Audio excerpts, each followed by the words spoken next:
Welcome to Fearless with Jason Whitlock. I am Jason Whitlock, your host. Happy Monday. Thank you so much for joining me. What do you think? Can you tell that I have no makeup on? Tiffany has COVID. Ariel no-showed, or maybe she doesn't know she was supposed to show. But I'm here in all my glory, along with T.J Moe in studio with Butter and I today. Steve Kim's just around the corner.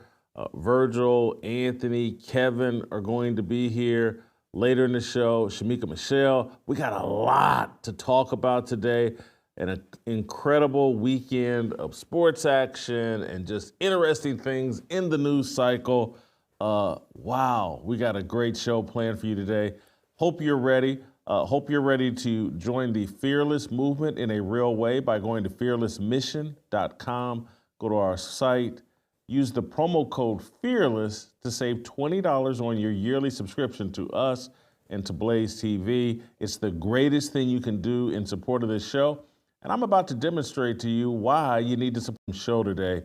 Dan Campbell, the Detroit Lions head coach, he is a problem, a big problem. I know they're 12-2 now, I believe, but this dude is a problem. His decision-making. He's the big dumb jock who's the head football coach, who I'm not sure if he's the best coach on the team. I think it's Ben Johnson, or maybe it's Aaron Glenn, their defensive coordinator, but it's not Dan Campbell. And I like Dan Campbell. I'm in support of Dan Campbell, but he has to quit doing dumb things. And he did some really dumb things yesterday. Really dumb. Bad clock management and the onside kick that baffled everybody. Let's start with shot number 2. They're down 10 points, 12 minutes to play. It's a high-scoring game. They just had a couple of sort of stops on the Buffalo Bills, the Detroit Lions did, and 12 minutes to go, they're down 10.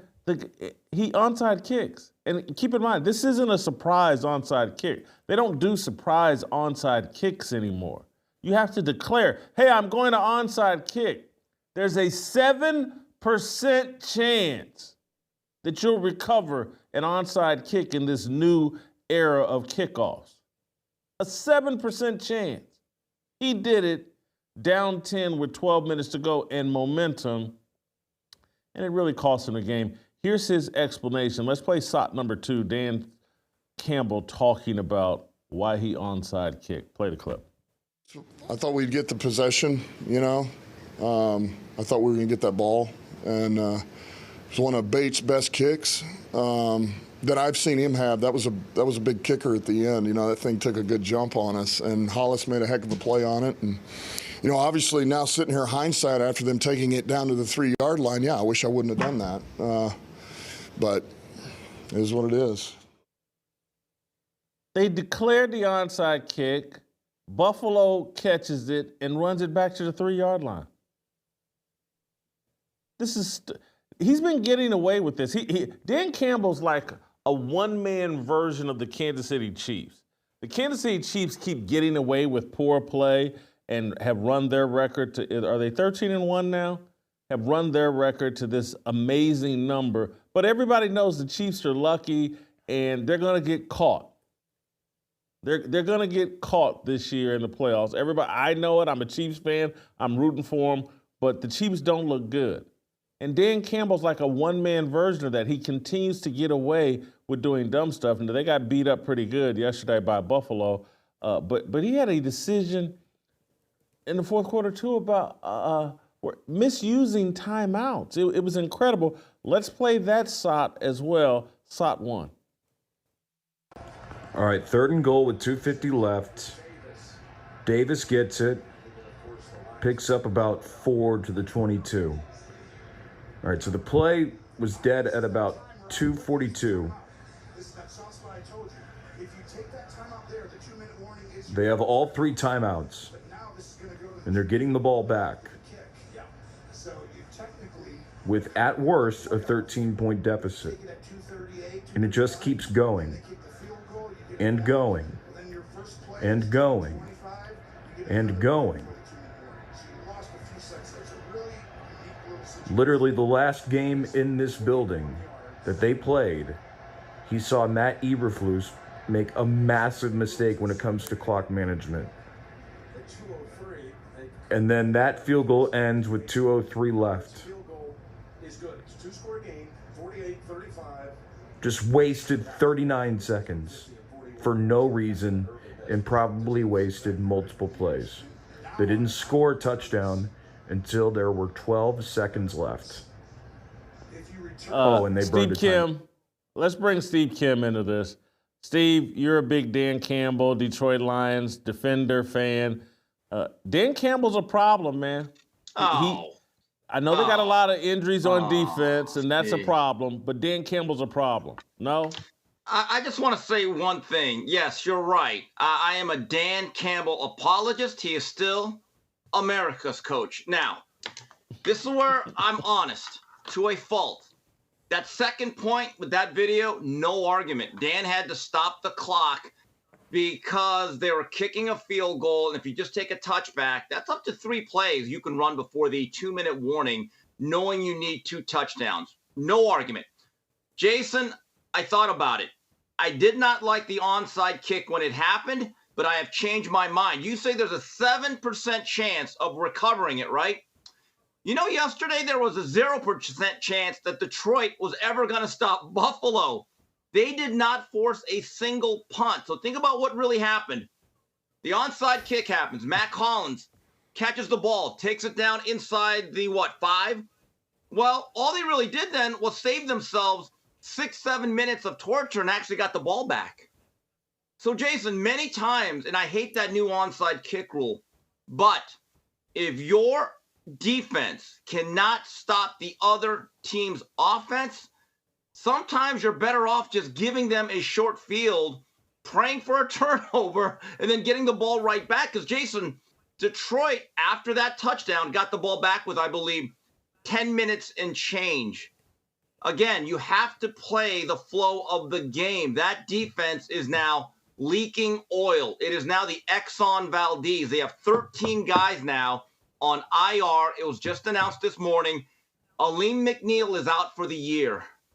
I hate to say it. I think it's over, but on that particular decision, I don't think it's as bad as you say, Whitlock. T.J. Moe. Steve may have just won me over. Thank you. Thank you. TJ, you are a man of honor and integrity. Thank you. Thank you. What I do, why I'm here. Josh Allen's last 3 games.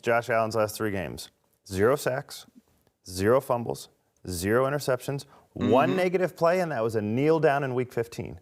You're playing against perhaps the most gifted quarterback of all time, physically gifted quarterback of all time, playing his best football ever. And Dan Campbell said, we're not stopping him. I wish this were 2002 and I could do a surprise onside. But it is what it is. I got to get this ball back. I think Steve's right. Yeah, and here's the last thing I'd add. Last thing I'd add, Steve. I will always roll with a guy who wants to be more aggressive and go win the game. Always. Over the guy. Did I just see you nod your head out of the corner of my left eye? I'm with the crew. Thank you. As fresh as you look over there, I'm with the guys. Steve has started a movement. He's the Kenny Rogers of the football organization. He's the gambler. Yeah, you know, I'm just telling you, Fearless with T.J. Moe and Steve Kim. That has, I kind of like the way it sounds. But anyway, back to this show. When Hollins got the ball, you're actually thinking, you know what? Go ahead and score a touchdown then. Because time is as important at certain times as the points. And I'm just telling you, if Dan Campbell just decides to kick it off, you do a touchback, or it's the regular garden variety return out to about the 25 to the 30, okay. So Buffalo, based on this particular game, is just going to grind the clock. So instead of getting the ball back down by the same amount of points with 10.5 minutes, now you're down to about 4 to 5 minutes. I could see why Dan Campbell made the decision he did. Based on the way that defense was, there were no good decisions at that point, Jason. That is all we are saying. I get it, but in order to play this out, you're just going to get into an onside kick competition if you're giving up on your defense. No, Jason, though. If you're just when the giving up on your defense.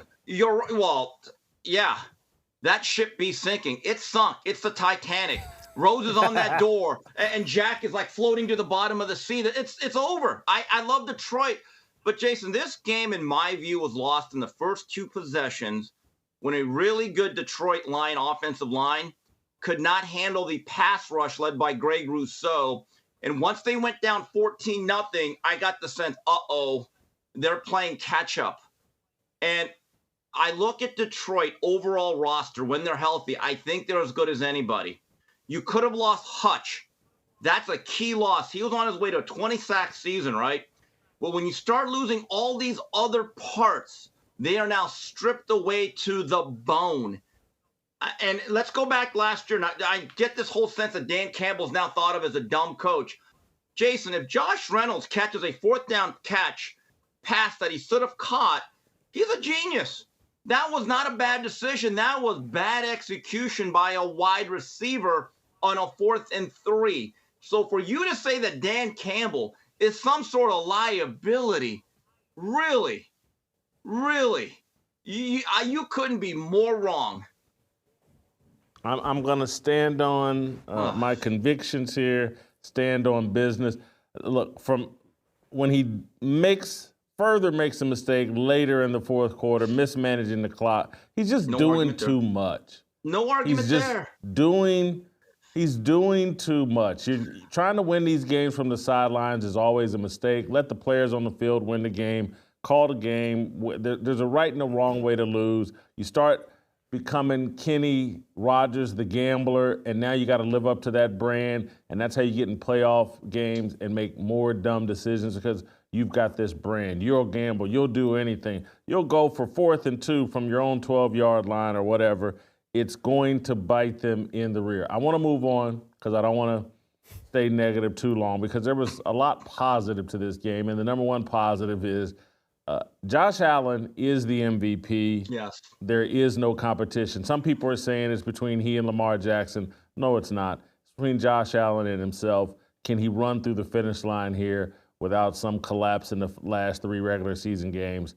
The guy, I'm not sure if I'm ready to call him the most talented quarterback in the history of the NFL. T.J. Moe, John Elway would like to smite you across your face for saying that. But I get where you're coming from, but he is the MVP. There's no question about it. 36 total TDs, just 6 turnovers, completing 65% of his passes. This is his year. Now, he's going to have to back it up in the postseason and win a Super Bowl, or at least take them to a Super Bowl. But it is his MVP. There is no second. Saquon Barkley fell off of Eric Dickerson's pace yesterday. He's done. Lamar Jackson, very good season, but it ain't him. It's Josh Allen. At this point, Josh Allen has the A-L-L, the E, and all you need is the N engraved on that trophy. There's no doubt about it. As I'm watching this game, and I actually switched away from the red zone to specifically focus on this particular contest, Josh Allen is one of the rare physical specimens we have ever seen. Here's a guy that is built like a tight end and can run like a wide receiver, basically. And he's actually the anomaly. He is that rare college football quarterback that was not that accurate, that has now become an accurate passer. He had this 1 3rd down pass, and I think it was to Kincaid where he just feathered it. I mean, that was absolute skill.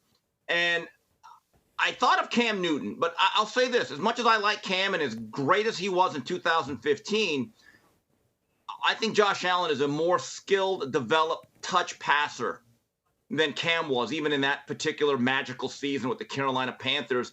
But again, here's the question now, Jason. And I know me and you kind of agree on this one. I know what Kansas City's record is. I don't think they're as good as it indicates. However, they still have to go through Arrowhead. That's going to be the defining moment for Josh Allen in this 2024 season. I don't think they're going to have to go through Arrowhead. I think Kansas City's going to flub here late, and I think I think it's going to go through Buffalo. I really do believe that. I know Buffalo's 11-3, Kansas City again 13-1. I need to look at their Patrick Mahomes left that game with an injured ankle. The Chiefs played the Texans, Steelers, and Broncos to close out the season. I could see them losing all three of those games. The last two, Steelers and Broncos, are on the road. The Steelers, to me, is the weakest of those three opponents, and I say that in all seriousness. The shine has come off of Russell Wilson here the last couple of weeks, but Steelers got T.J. Watt. Denver's defense has been really good this year. I think the wheels come off the Chiefs, and it goes through Buffalo this year. I really do believe this is Buffalo's year. Steve, hold for 1 second because I want to keep it moving here, but I want to take care of a little business first. In the world of whiskeys, there's premium, and then there's Fox and Odin. And once you taste the difference, the choice will be clear. Fox and Odin was founded by a new generation of whiskey makers to honor and preserve the masterful legacy of pre-prohibition whiskey blending and finishing. Their distillers use only the finest ingredients to craft ultra-premium whiskeys that are rich, complex, and unforgettable. Fox and Odin is rooted in Michigan, famed for its rugged terrain and a spirit of resilience. It's where their passion for whiskey comes to life. Their whiskeys are crafted to honor the wild beauty all around us every day. This season, let these perfectly blended spirits complement the holiday view. A warm fire, a shared meal, packages wrapped in ribbon, and left under a tree. However you celebrate, enjoy it to the fullest with double gold, award-winning Fox & Odin craft American whiskey. This is where heritage and craftsmanship meet to create whiskey that's nothing short of exceptional. Buy online at foxandodin.com. Use the promo code America for free shipping. That's foxandodin, ODEN.com, promo code America to get free shipping. American made, American proud. Fox and Odin. Steve, I want to return to something that's not your passion. Unfortunately, it's one of mine, and that's sports gambling. Did you see the Saints and Commanders? And I need you to stick with me here. This is important. This is important. The Saints and Commanders the games, they're up 20-13 with seconds to play, like 15 seconds to play or whatever. Saints complete a pass on third down, get the first down.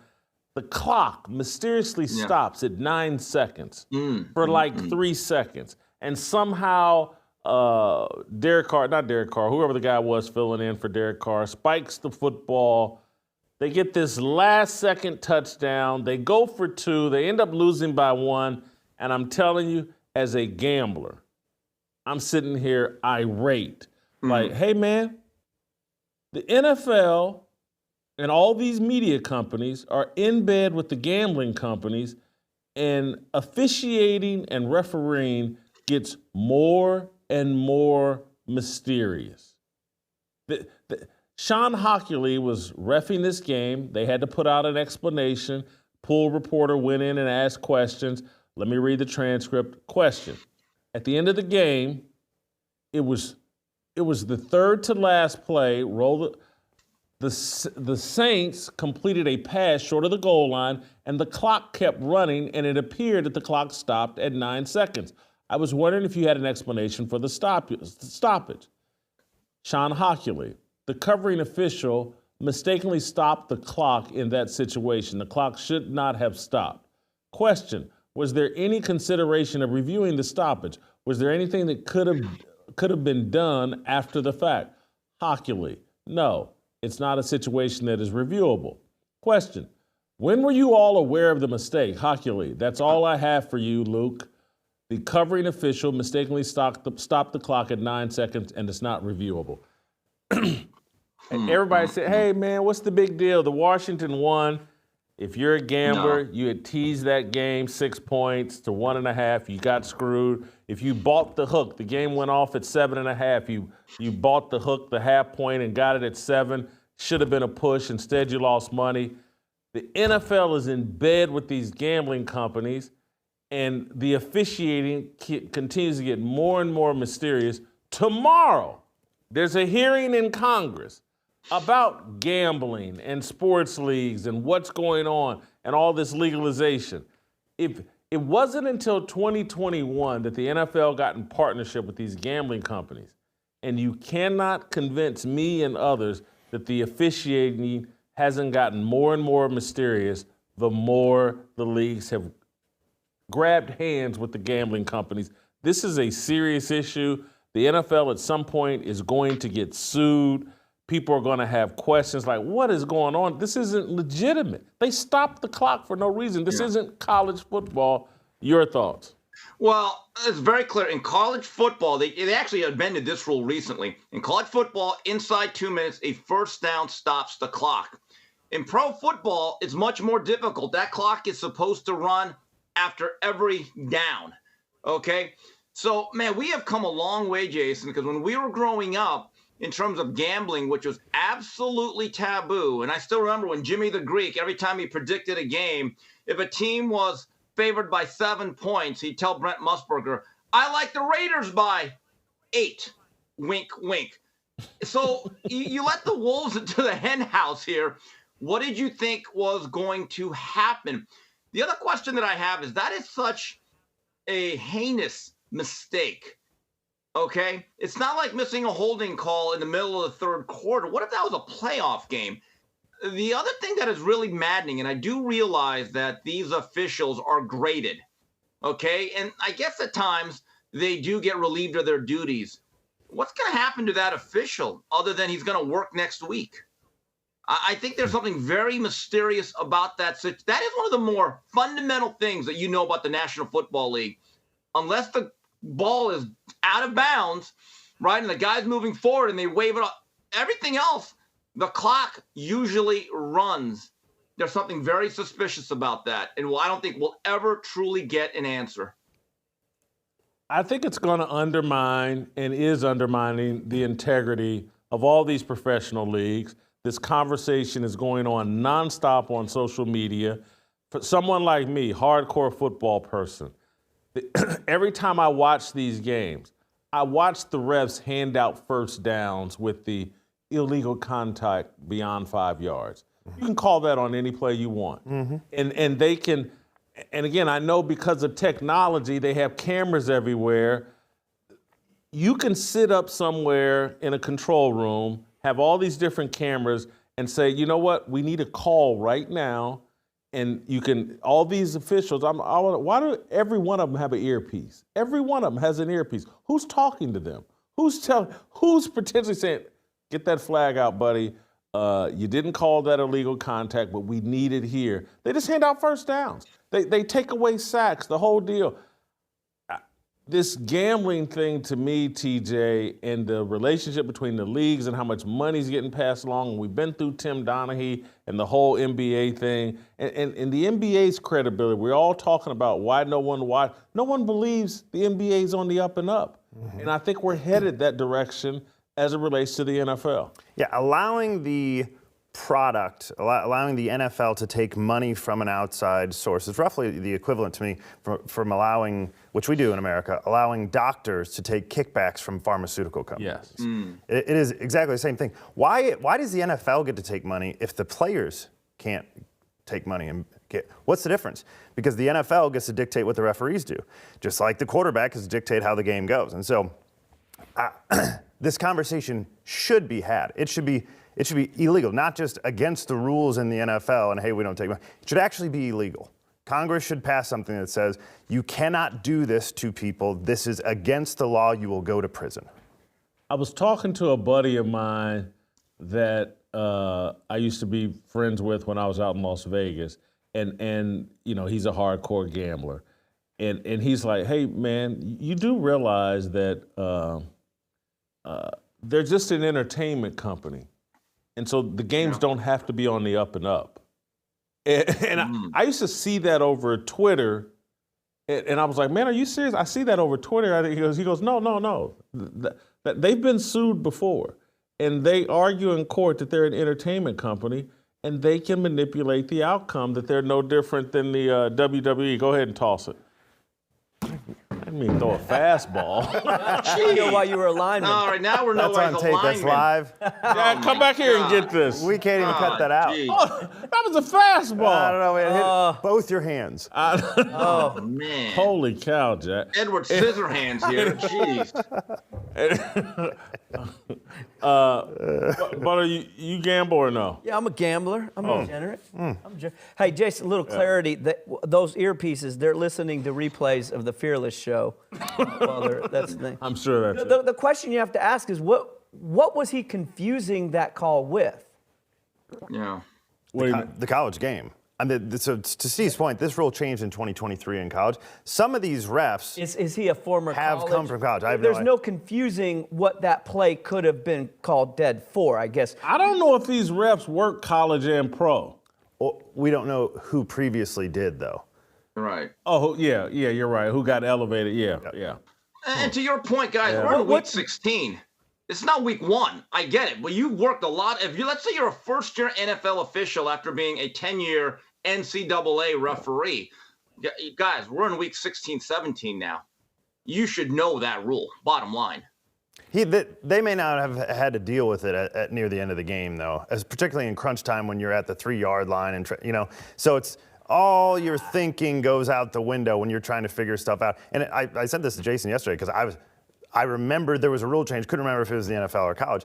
Steve, do you remember the Dak Prescott deal where he threw one down? This was like 2 years ago, 2022 season. Dak threw one, let the time run out because he ran all the way, slid, tried to get everybody up, and the clock ran out. And we're like, this is Dak. That was this the is the Dak Niners Prescott playoff game. Yeah, that was the playoff game against the Niners. That's when the Niners made that great run the first year of Brock Purdy. And you're right, and there was no black or white. Hey, guys, the clock is going to run if the ball is not dead or out of bounds. That's what's always made the hurry-up, up-tempo, 2-minute offenses late in games much more difficult in the National Football League. I think any referee, even one that is making that transition, I'm going to repeat myself, by week 15, 16, 17, you should know the rule. I pointed this out yesterday when I was upset about this. I was like, look, the media is not going to cover this. And so I couldn't find a story on ESPN. I saw Mike Florio on Pro Football Talk wrote about it, but they didn't cover the gambling angle. The reason this is controversial is because of the gambling. Yeah, it could have potentially cost Washington the game if they had made the 2-point conversion and blah, blah, blah. But the most interesting aspect of this is the gambling deal.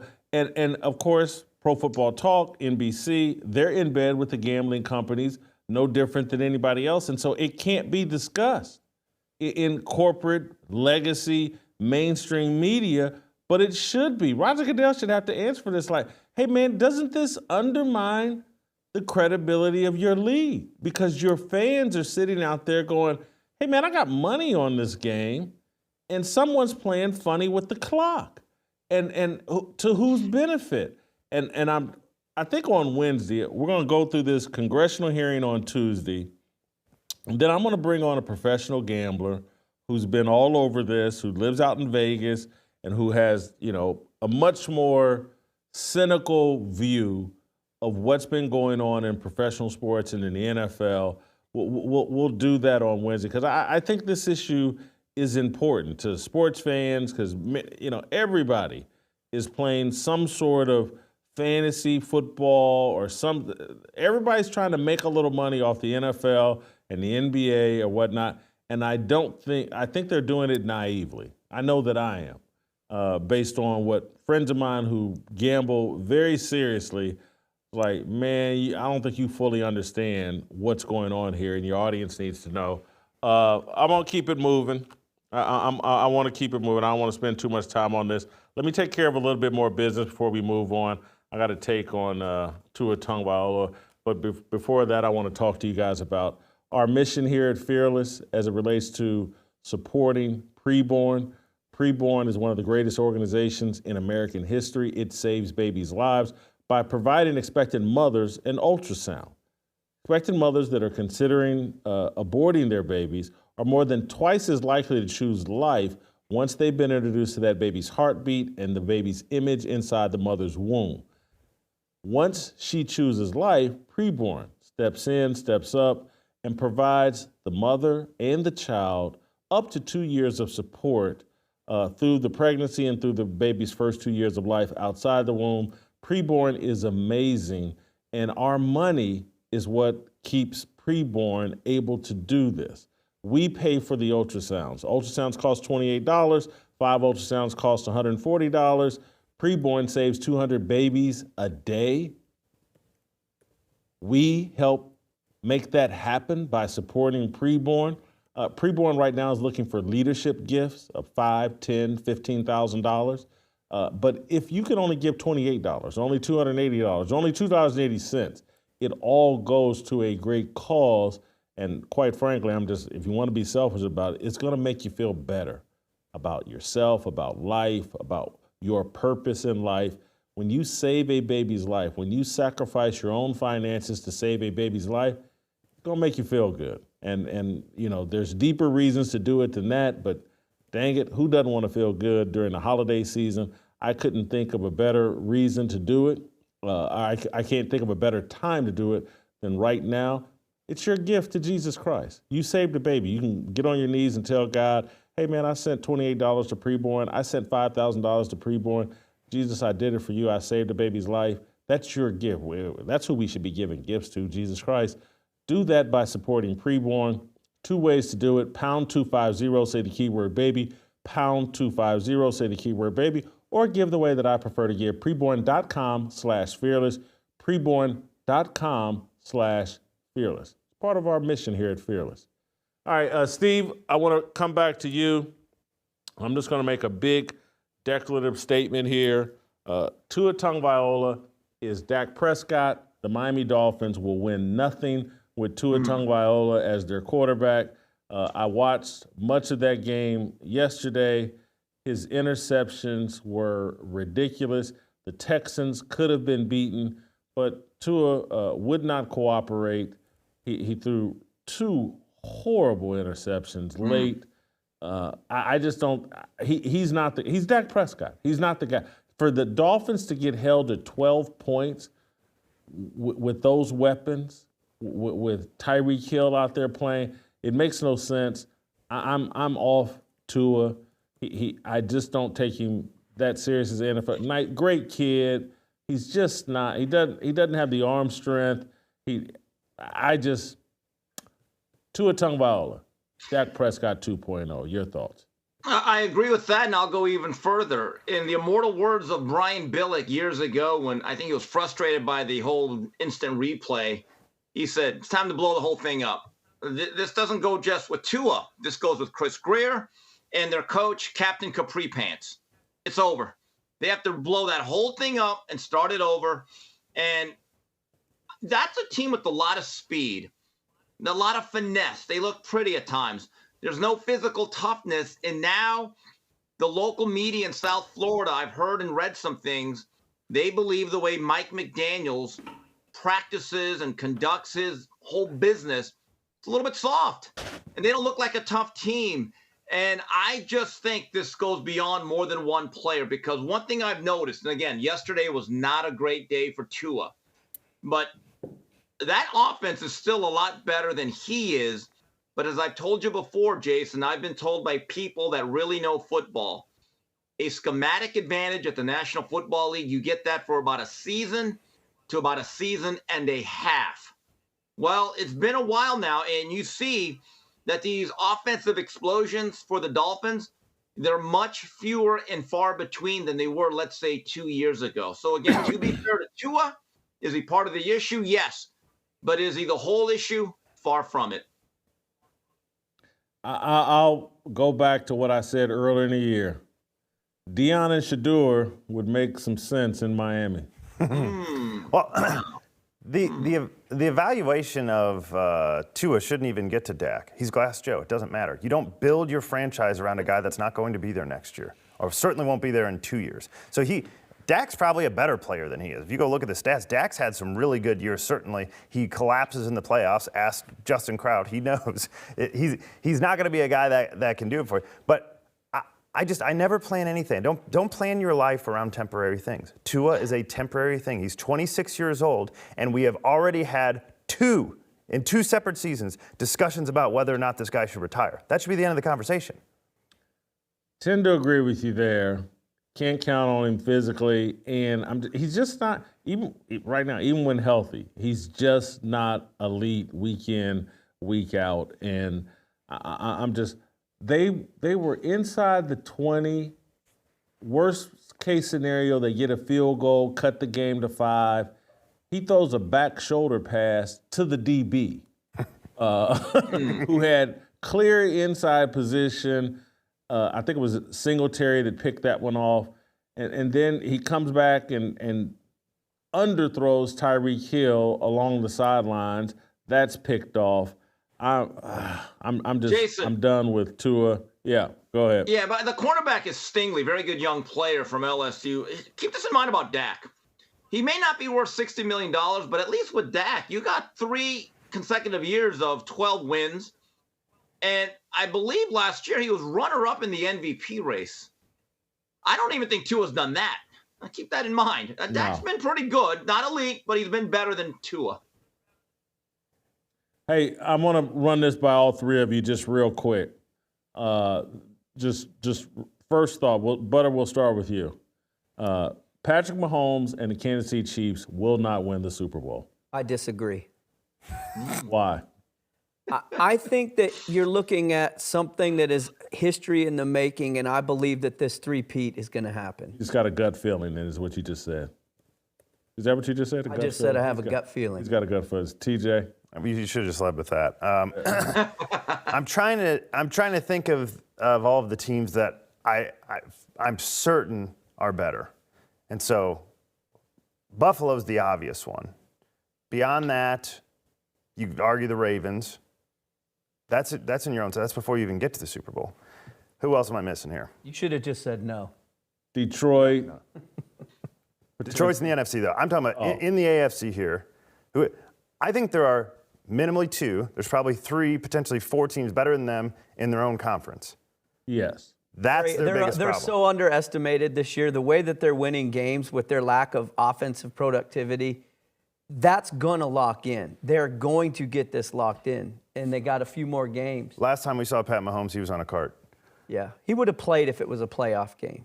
They will be there. Steve, Patrick Mahomes, Chiefs will not win a Super Bowl this year. I'm going to say it again, no. And I don't know if I'm saying it because I believe it or I hope it. But I'm watching some of this game. It's just like, Jameis giveth and Jameis taketh. Some of the stuff that he does, he should have gotten a game ball for Andy Reid. Every time the Browns were about to threaten to get into the game, Jameis just said, here you go. Here's your game back. Guys, Patrick Mahomes yesterday, I believe, at 39 pass attempts, didn't even have 170 pass yards. That's an incredibly inefficient way to play football. And again, the guy wins, but he's banged up, and there's going to come a point in time where the defense is going to actually leak a little bit, give up a couple of big plays. And I'm with TJ. I think there's at least 2 teams that I would take on a neutral field over the Chiefs. But again, keep this in mind. Jason, you are right. Their next 3 games are pretty difficult, but it is still very difficult to go into Arrowhead and to overcome that particular guy and that particular team. It's the least impressive 21-7 victory I've ever seen in my life. The Browns turned the ball over 5 times. You were supposed to win in a blowout, and that game was competitive all the way through the fourth quarter. Jameis Winston was the star of that game. Certainly wasn't Patrick Mahomes. Certainly wasn't Kansas City's offense. It wasn't any. It was just Jameis Winston.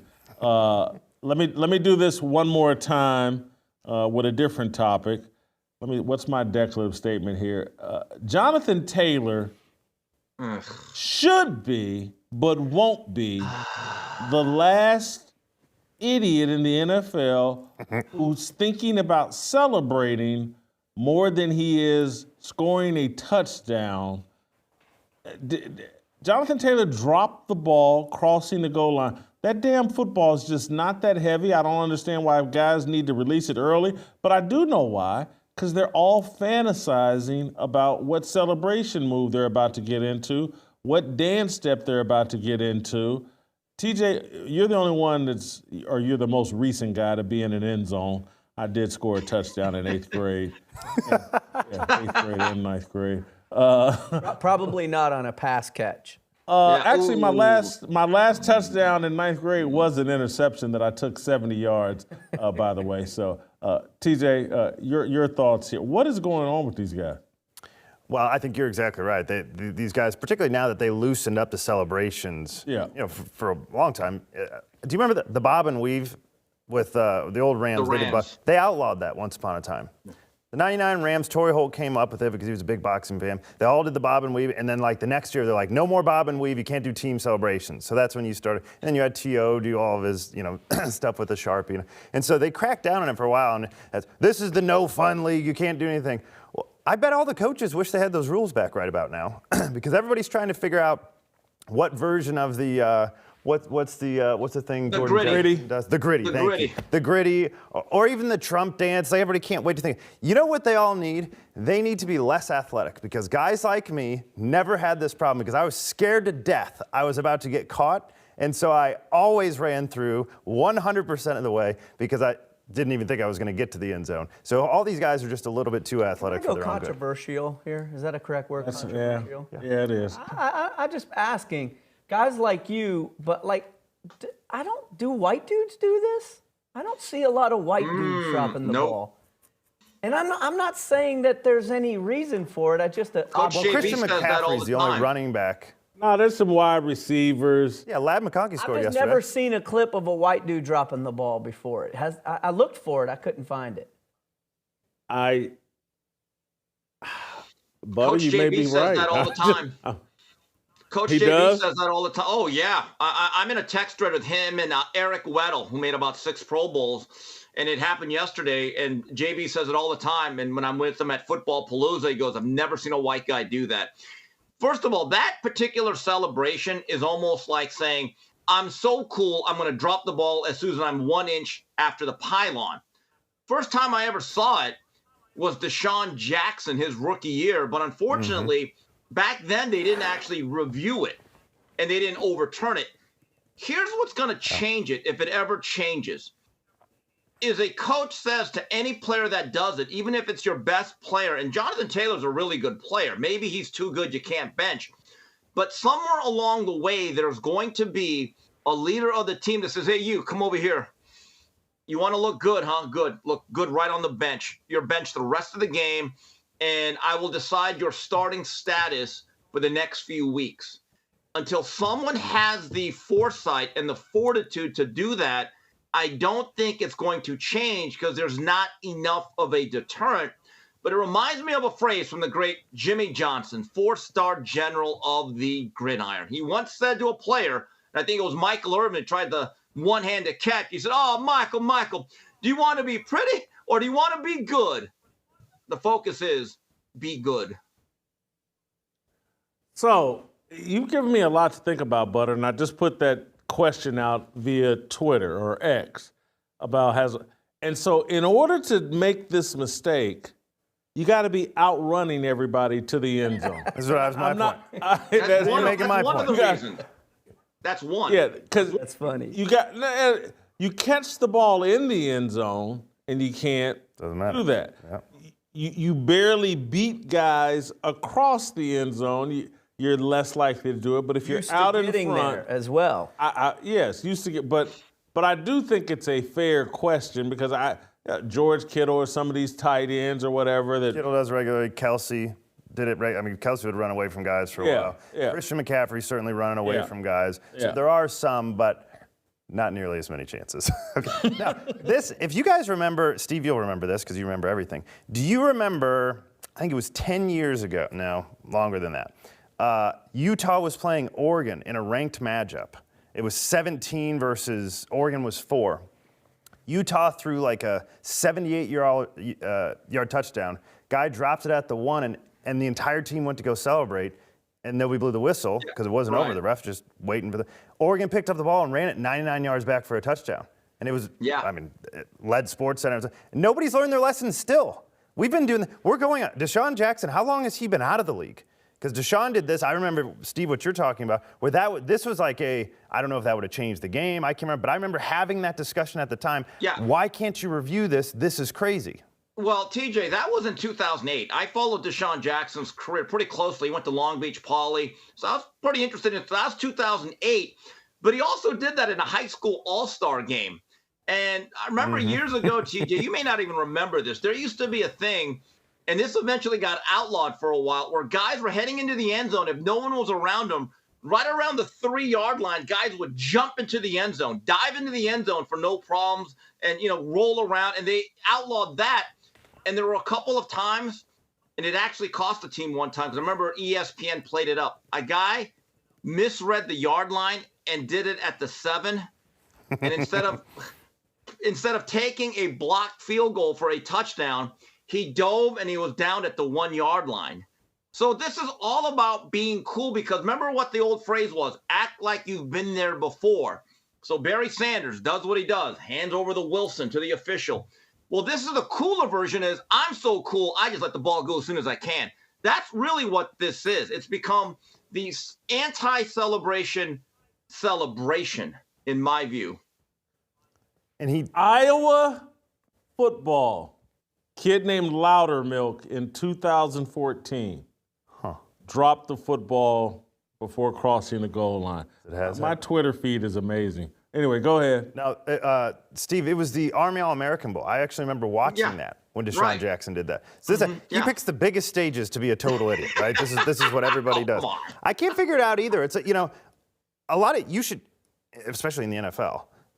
What can you can go give the ball to a kid like that? Look, I actually there's very little that I like about Cam Newton. The one thing that I liked is he went and gave a football to a kid after every time he scored a touchdown. I don't like anything else. I hate his hair, didn't like his game, don't like his attitude. I think he's a terrible analyst on ESPN. I mean, I can go on. There's a long list of things I don't like. The thing I liked is he held onto the football and said, there's a little kid in row 1, I bet he would like a football. And instead you drop it at the 1-yard line so the little kid doesn't get it and your team suffers. Let me take care of a little business now that I've solved Butter's question. Loudermilk, Iowa. Thank you, people on X. Homestead.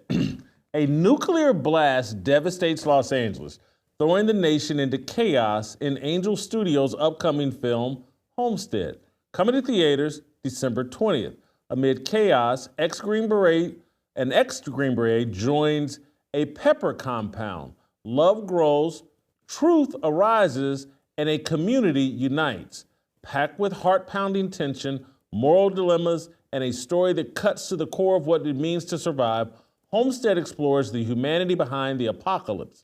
Pre-order your tickets for a chance to win a $300,000 giveaway, which includes 1 Bitcoin, a fully furnished tiny home from Box House, a custom Polaris OHV by Sparks Motors, and everything else you'd need to start your own homestead.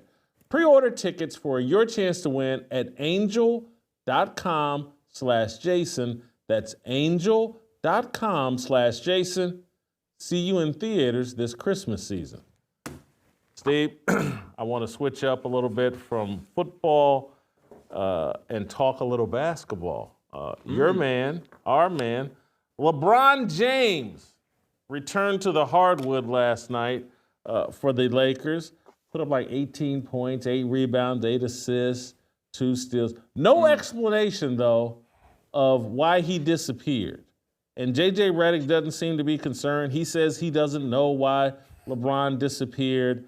This is pretty amazing that, your highest paid player, your most important player, the all-time leading scorer, he can disappear from the NBA for a week.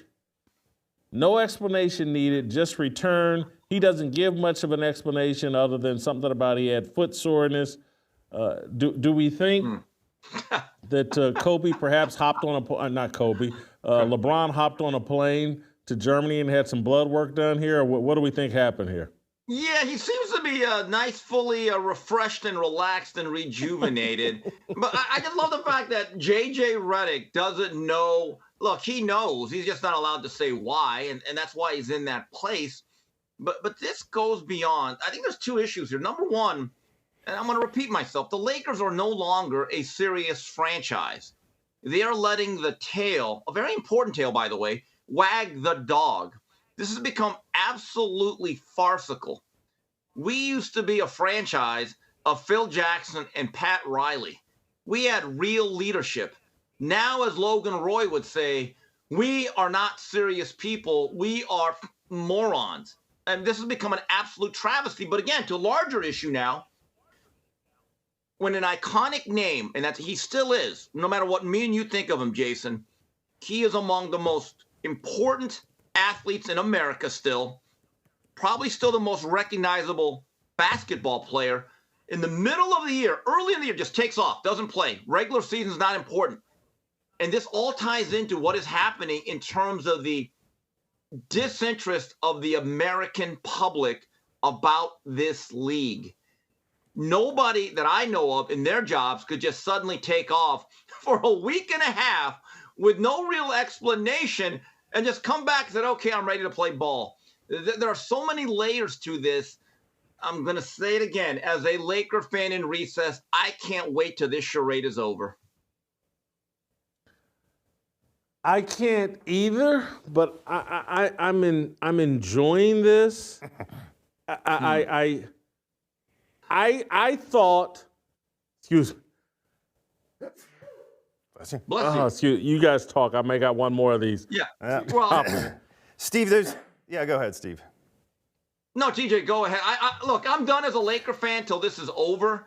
And the bottom line is this. The Lakers are kind of a mediocre team. But even then, LeBron can still fill up a stat book, right? He's a triple-double waiting to happen every game. You could talk about empty calories, it may be. Anthony Davis, I believe, is still considered at least a top dozen player currently in the National Basketball Association. So you have two of the top 10 to 12 players in the league, and you're, 10th in the West? And then this is where the dishonesty comes in. Well, LeBron needs help. Oh, God, really? Really? This is what we've gone to. It's ridiculous. Here's what I thought. I think it was over the weekend, Friday maybe. Maybe it was Thursday night. I can't remember. Didn't Bronny score 30 points in the G League game? And I was like, oh, yes. LeBron's going to come back. Because I think the embarrassment and all the heat they're taking over social media about LeBron is why LeBron was thinking about tapping out. This whole thing with Bronny was blowing up in his face.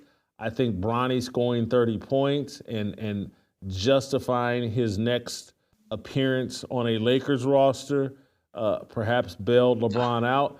There is something potentially. There are people that obviously went to the negative terms like, nah, man, this dude just went and had some work done physically, Jason, maybe in Germany, someplace else. Yeah. There's something else that LeBron's taken more heat for than his son in the G League. Yeah. You know what that is, okay? I was about to get there. That was the warm-up. You are bearing the headline there, Whitlock. Yeah. Jeez. Yeah. All right, well, let's get to the Jay-Z getting in trouble, Diddy obviously being in trouble, all of that. And now let me go ahead and play the clip since we've gone there. I think it's Stephen Baldwin on the Patrick Bet-David show talking about Hollywood entertainers and celebrities are paying big money for Diddy tapes. This is from the Patrick Bet-David show. This is Stephen Baldwin. Let's play that clip. Look at Diddy, for instance. Let's take a look at him. Let's take a look at, he has videos. He has videos of the parties. Now, what I've heard, which I don't know how much of it is in mainstream media, I don't really follow the story that much, but what I've heard from friends that are attorneys, friends of mine that have represented me before, agents and so on, is there's a bidding war going on right now. They're driving that price up because if you want your client and your famous actor to not be involved, or famous singer to not come out, here's the price. and that they're just selling to the individuals that are in those. This is what I heard.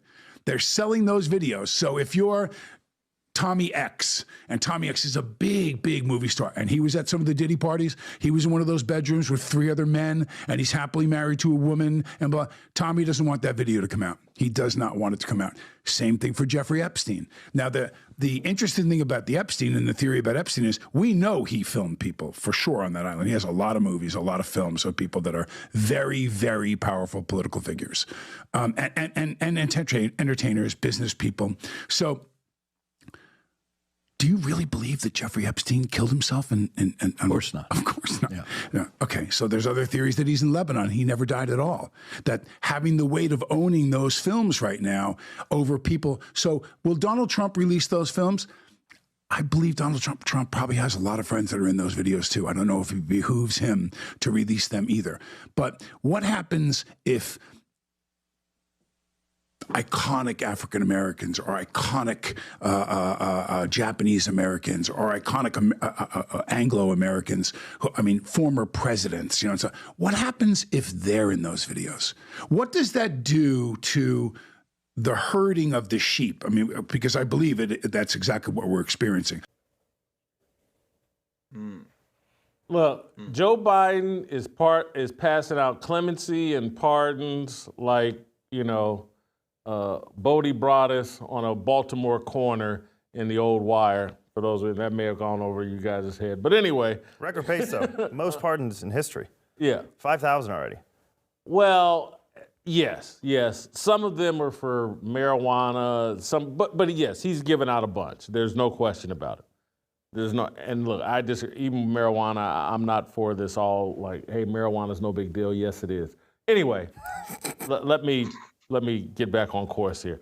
If I'm LeBron James or any of these people and I was on tape already, ain't no party like a Diddy party, I would be paying a price, even if I'm just at the party and they don't have me doing anything. I don't want video of me at the party. I don't want to be associated with Diddy. And you would have to believe Diddy is trying to do everything in his power to pressure someone, Biden or the incoming president, to give him a pardon. And so could I have seen LeBron James taking off a week to put together a deal to make sure that he's not on the Diddy tapes? Yes. Now, Steve, your thoughts. Yeah, so it turns out Diddy has the most valuable film library this side of George Lucas and Steven Spielberg. Okay, so, yeah, I could see it. When LeBron took this little hiatus, didn't they say it was for personal issues? All right, third and goal. Personal reasons, yes. Personal reasons. Okay, well, that's very personal. If I'm LeBron James, I want to clean that up. I don't think that's completely implausible, that theory that he had to take care. Think about it. The players themselves don't even care about the NBA in December. Certainly not the fans, not even the league. So if there's ever a time to clean this up before a certain guy takes over the reins of our great country again starting January 20th, you might as well take care of it now. Allegedly. Allegedly, yeah. Look, my one hope, we got all these big hopes about Donald Trump. My one hope is we get some transparency. And I've seen a lot of people say the JFK files are coming out, the 9/11 files are coming out, the Epstein files are coming out. UFOs. There you go. UFO. And I'd love to see the Diddy tapes. If Hollywood... Love to see them. Love to see them exposed. Butter can watch them. I'm not really interested. I'll tell you all about it. But I'm serious. If Hollywood ceases to exist, I'm good with that. First of all, I don't watch movies to begin with. They're all terrible. But if that's how corrupt and awful these guys are, if it actually is a cabal of pedophiles, put them all in jail. Or better yet, give them all the death penalty. I'd be fine seeing half of Hollywood if they're actually pedophiles being put to death. I'm good with that. And we need some transparency, because the worst part is where we are today.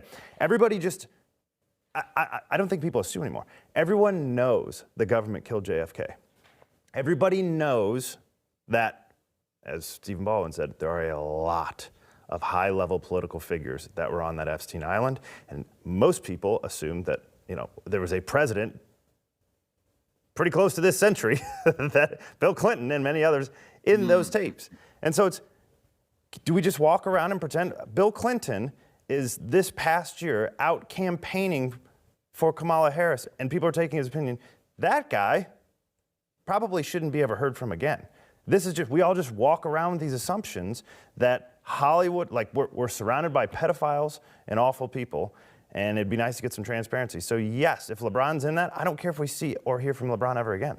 Here's why this is why there's been this movement of the last 20 to 30 to 40 years of the left trying to normalize homosexuality and just all kinds of sexual deviance. Let's normalize it all, and they're just minor attracted people and blah, blah, blah.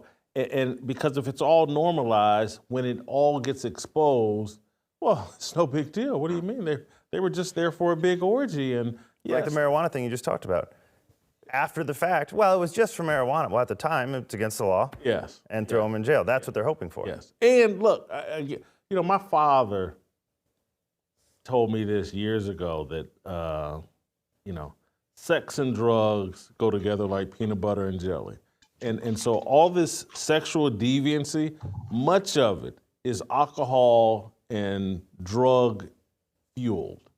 People don't do this kind of thing in their right minds, generally speaking. They would be like, hey man, this is a 13-year-old kid, or this is some girl that really doesn't want to do this, or some man that really doesn't want to do this, but since we're all drunk and high, let's do it, and then we can all have that excuse. And so that, like, we have reshaped everything to, we think it's normal for people to smell like marijuana and be high 20 hours out of the day. And it's not normal, and it's not healthy, and it is actually harmful. But we've been given this new awareness, like, oh no, that's no big deal. And so smoking marijuana is no big, oh yes it is. They got stats on violent criminals. And I had a gangbanger once, a gang member, I don't want to call him a gangbanger, but gang member who said, how do you think gangs do this stuff? They're high. How do you do a drive-by shooting? No. You're high, you're not sober. And so we have now just being high is no big deal. No, it is actually a big deal. And that's how people end up doing dumb things and immoral things and harmful things. Now, I agree with you. I used to be next door neighbors to an undercover police officer who told me alcohol is what they go after if somebody's high. And this was in 2002. He's like, guys that are high are sitting on their front porch. They're not messing with people generally. Now, I agree with you. I think we should outlaw marijuana entirely. But that was the point of view from an undercover police officer. Got it. I think he's wrong, and it depends on what city. But you're not getting in a car, driving by and just shooting up everybody, sober or not high or what. And again, I've heard this from gang members. That's like, and again, maybe they're not talking about marijuana, but the dude was talking about something called lean. I think it's some kind of syrup you drink or whatever. Butter? It's not lean cuisine. It's like, that's how you do drive-by shootings. And so, again, generally speaking, it starts with marijuana. Then, anyway, I don't think we're used to it, though. It is very weird. I notice every time I smell marijuana. I don't think people are used to. I agree, but I'm just amazed at how many people are comfortable walking around smelling like marijuana. It stinks. Mm-hmm. And people are just comfortable smelling like that and going in public. They'll walk past you in a restaurant. It's like, holy cow. Get on an elevator with you. It's like, holy cow. But we've kind of normalized this, and I just, anyway. I want to move on to my favorite topic, or used to be my favorite topic. Now it's my favorite topic to be upset about. Catlin Clark. This story will not go away. The Washington Mystics owner, I believe her name is Sheila Johnson. I believe she used to be married to Bob Johnson. I believe she got her wealth in a divorce and taking half of his money. She's now an owner of part of the ownership group of the Washington Mystics. She went on CNN over the weekend, I believe Friday and or Saturday, to talk about Catlin Clark being named Time Magazine's Athlete of the Year. It did not go well. She sounded very, very stupid. Here's Sheila Johnson. It has taken the WNBA almost 28 years to get to the point where we are now. And this year, something clicked with the WNBA, and it's because of the draft of the players that came in. It's just not Catlin Clark. It's Reese. We have so much talent out there that has been unrecognized. And I don't think we can just pin it on one player. There has been, this phrase has been couched, hasn't it? The Catlin Clark effect. Why do you think that has been the case? Well, I want to be very diplomatic about this. It's just the structure of the way media plays out race. I'm going to be very honest. I feel really bad because I've seen so many players of color that are equally as talented, and they never got the recognition that they should have. And I think right now, it is time for that to happen. So last night, we read Time Magazine, where Catlin Clark was named Athlete of the Year. Why couldn't they have put the whole WNBA on that cover and said, the WNBA is the league of the year because of all the talent that we have? Because when you just keep singling out one player, it creates hard feelings. And so now you're starting to hear stories of racism within the WNBA, and I don't want to hear that. This woman knows nothing about competitive sports. She got her money from marriage and divorce. She doesn't understand the culture of sports. Why couldn't we just put the whole WNBA and name them as Athlete of the Year? Because it's Athlete of the Year, it's not Organization of the Year. Well, and now players are upset when you just single out one player. Well, yes, that's what children do. When children see another child get something that they want, they get jealous. Do you pander to the jealous people, or do you tell the jealous people to go sit down somewhere and shut the F up and work harder, and you'll get the same attention? This is, I watched this interview and I saw these clips and I was like, I just don't know if you can run a league build a league run by a bunch of women who are controlled by emotions and feelings and don't have the courage, the stomach, the resolve, the convictions to tell other women, hey, shut up. We're running a business here and you're not good for business. They all want to make sure no one's feelings get hurt. That's just not how the world operates.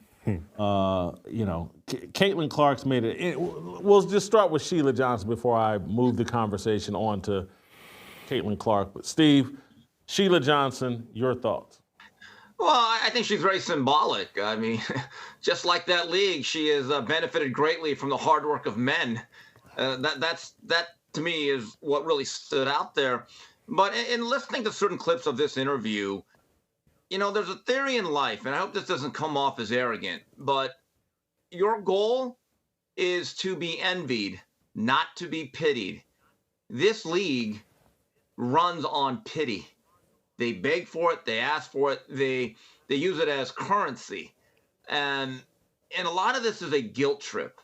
And the reality is the way they have demonized Catlin Clark fans to a point where Catlin Clark now, in essence, has turned their back on him. I think it's sad, but I'm not surprised by this mentality. The very same mentality that they are exhibiting now post Catlin Clark is exactly why for 28 years, this league has been an absolute money pit.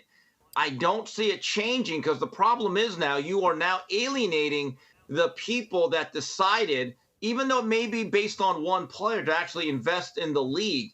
What happens when those individuals leave? That's going to be something to look out for in this upcoming season.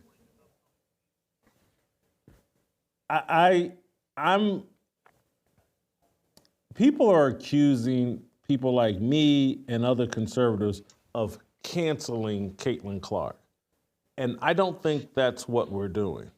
Because canceling to me is like, you get denied a job, or you get kicked out of school, or there's certain consequences that come up. Catlin Clark's going to be fine to play in the WNBA. I'm just not going to watch as intensely. People are saying the Bud Light treatment, and that is what we're giving her to a large degree.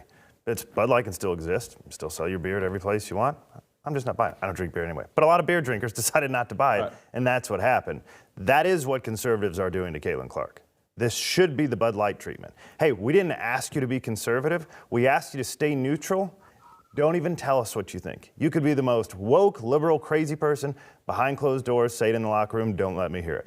All I want is to enjoy you being somebody that believes in meritocracy and can at least pretend. Let me have my fantasy. And she wouldn't do it. So now I'm not interested. She destroyed my experience watching the game.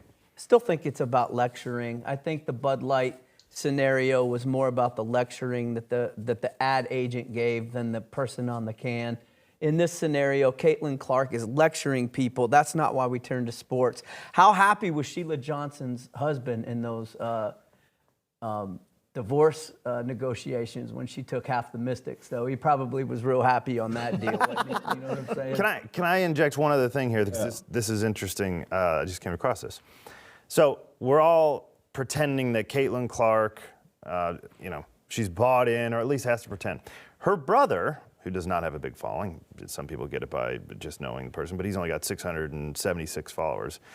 Right after this interview, retweeted Front Office Sports tweet saying a record 20,711 fans were in attendance for the Fever Mystics tonight, the largest crowd in WNBA history.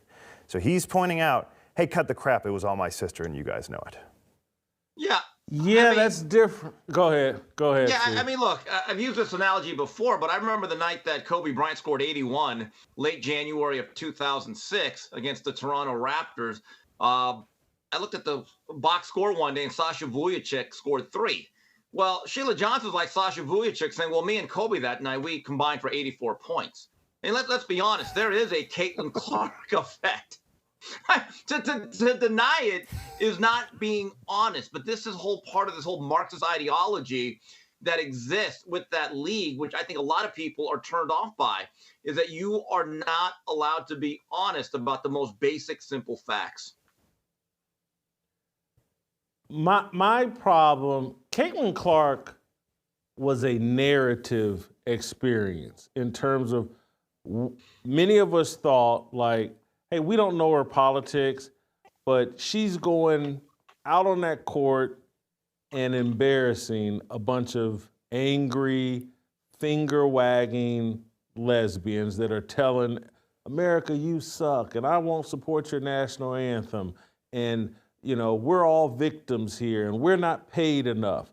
And Catlin Clark represented someone that was going out on the court, and she wasn't with that. And she was kind of sticking it to those people.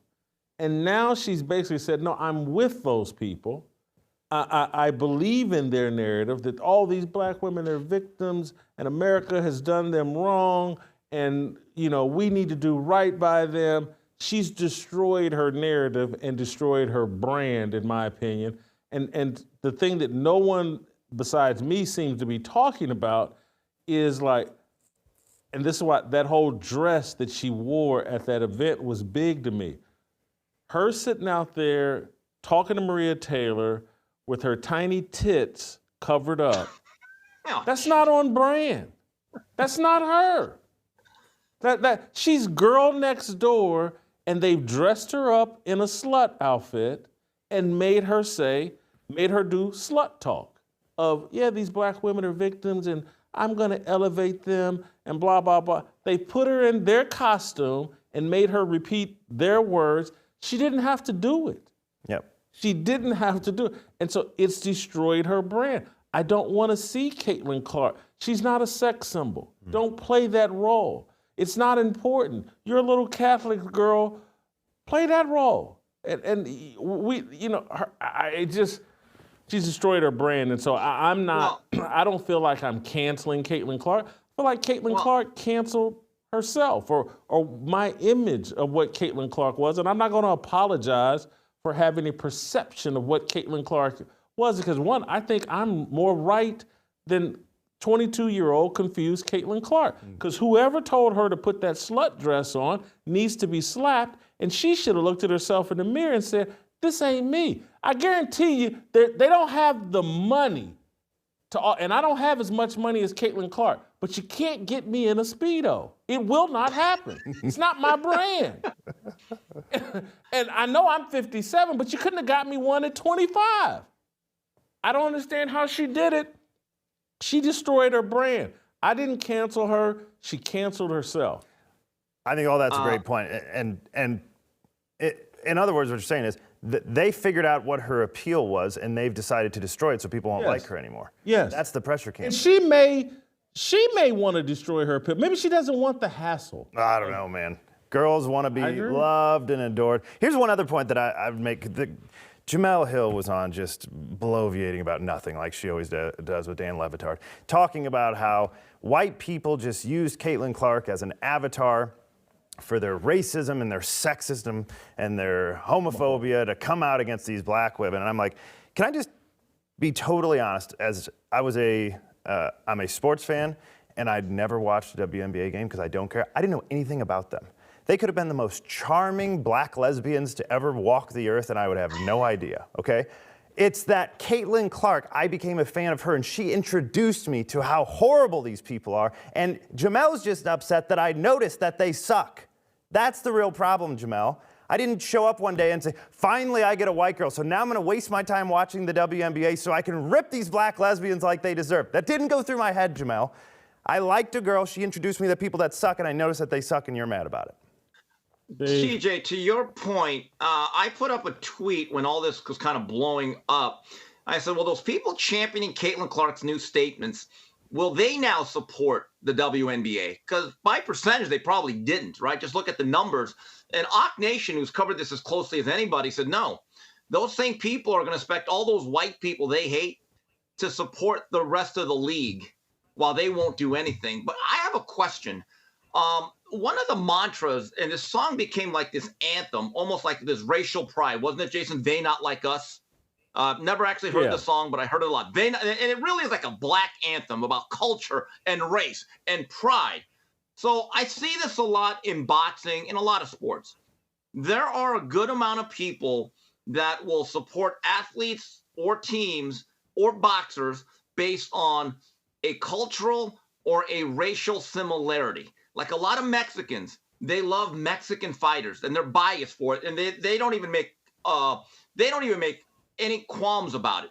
A lot of black fans will root for certain athletes, and the battle cry with a lot of the WNBA fans, they not like us. Well, I have a question then. So all those Caitlin Clark fans who just happen to be white, don't they have a right to say they are not like we are? See, they say it differently, but same thing. So I have a question. So why is it that only white people, those poor glacier gliders, are not allowed to have a great white hope? Why? Don't get it. It's a legitimate question, and not like we are will probably be proper English. Proper. That's what they said. Yeah. Not Like Us, for the record, Steve, is basically a song calling Drake a pedophile. Okay. But yes, most people interpret that kind of as a Not Like Us. They use it in different ways, but not Kendrick Lamar's Not Like Us is basically a song about Drake being a pedophile, and it's unfounded, and it's probably unfair, and it's stupid, and it's a psyop. But just want to add that tiny bit of context. But yes, do white people have a right to root for a great white hope? Yes. Do black people, did I jump on board with Tiger Woods because he was partially black? Absolutely. And I don't have to apologize for it. And white people shouldn't have to apologize for jumping on board with Caitlin Clark because she invaded a black sport and dominated it. What is going to happen, though, because she has basically signed up and said, hey, I'm against you. In that Time article, this is why I just can't believe, they insinuated that her fan base is racist.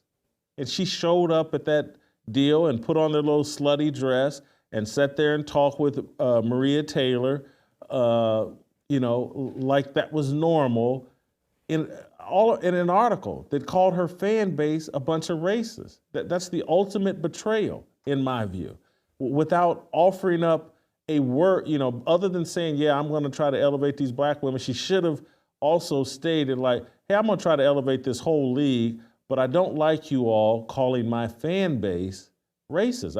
I've known these fans since Iowa. I just don't see it. Fans say stupid things to all of us.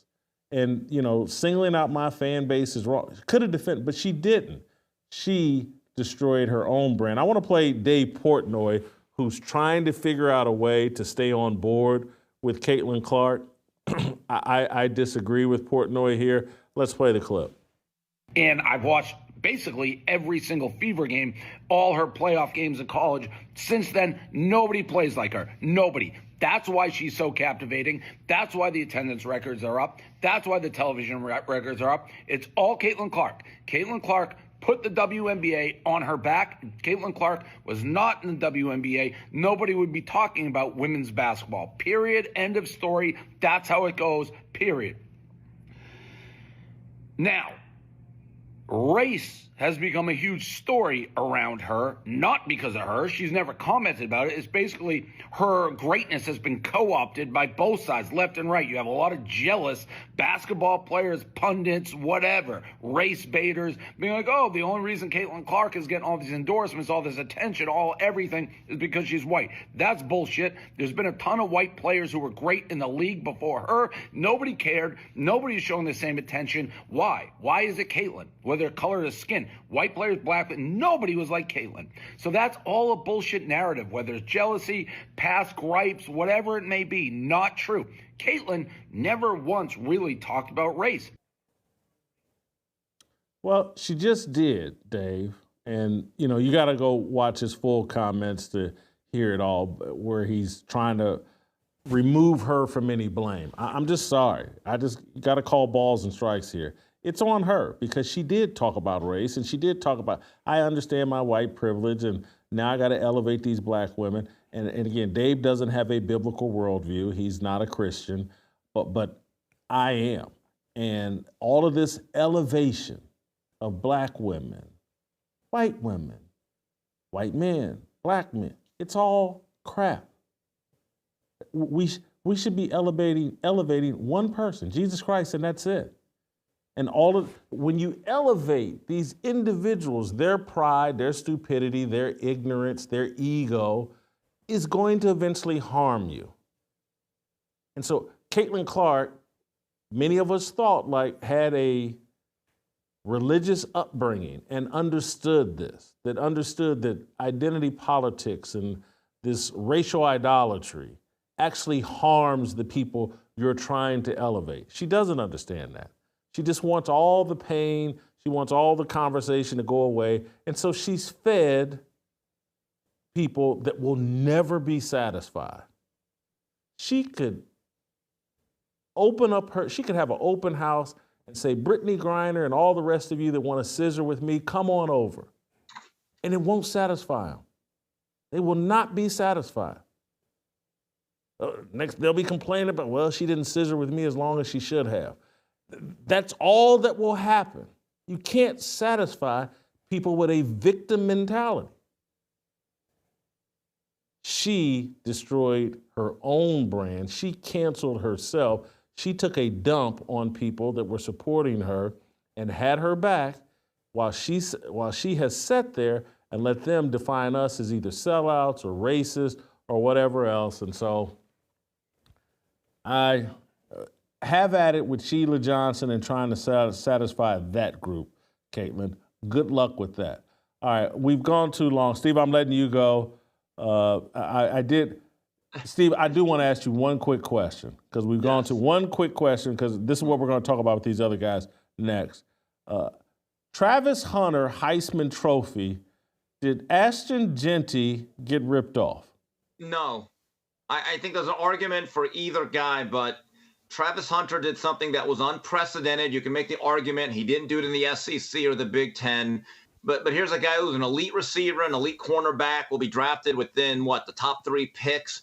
We may never see this again because the other guys that went both ways, like Charles Woodson, they were part-timers. And I get it. Number of snaps is not really a stat that's supposed to be used in this, but it's amazing what he did. And every time I saw Colorado, he made a difference. So do I think Genty was ripped off? My answer would be no, but I do have some. Uncle Kimster has a little bit of advice for fine young Travis. Travis, get a prenup. Or run, Travis, run. That's a big story, but you guys can get into that later. Just saying. Just saying. We're going to get into that as well. Yeah, all right, thank you, Steve. We'll see you tomorrow. Guys, I want to talk to you about Crowd Health. Let's be honest, the insurance model is broken. Thanks to Crowd Health, we can do something about it. Crowd Health puts your health care back in your hands. No huge premiums or high deductibles, no surprises. Use promo code FEARLESS at joincrowdhealth.com. That's joincrowdhealth.com, promo code FEARLESS. When we come back, we'll talk a little Travis Hunter and his girlfriend, and there's a whole big thing going on with Travis Hunter. We'll talk a little bit about, I'll give my opinion on the Heisman Trophy, and then I want to talk about Crystal Magnum too, the Duke lacrosse accuser. She has now confessed. Anyway, don't go anywhere. Virgil, Anthony, Kevin, and T.J. Next.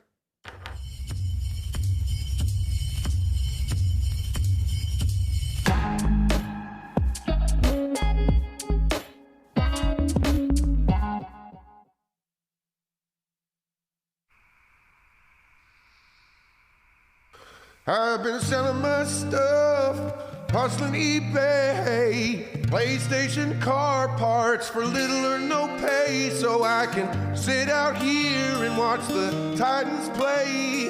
Stumble on home and rub my blue balls away. It's a damn shame what the NFL has turned to for fans like me and fans like you.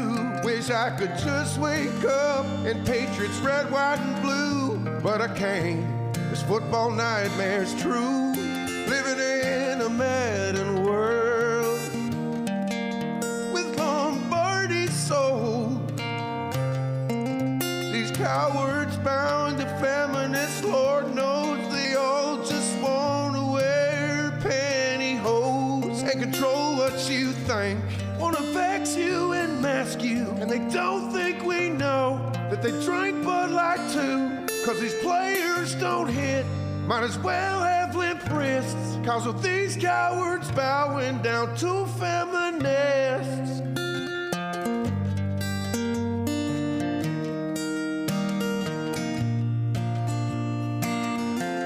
I wish sports media would look out for fans and not just Taylor Swift promoting her brand. Lord, we out in the parking lot, tailgating, grilling meat, and the obese just can't wait to eat.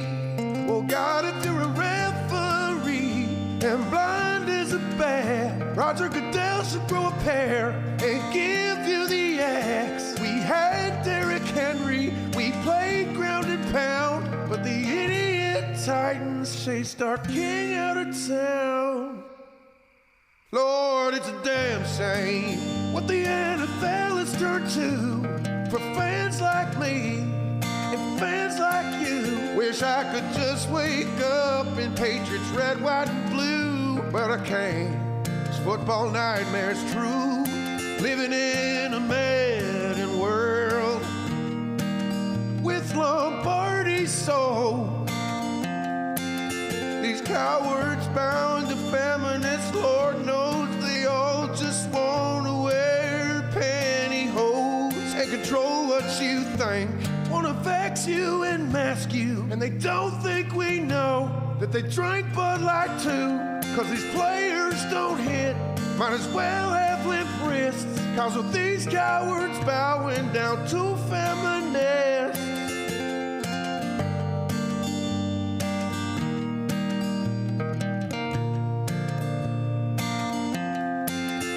I've been selling my stuff, hustling eBay, PlayStation car parts for little or no pay.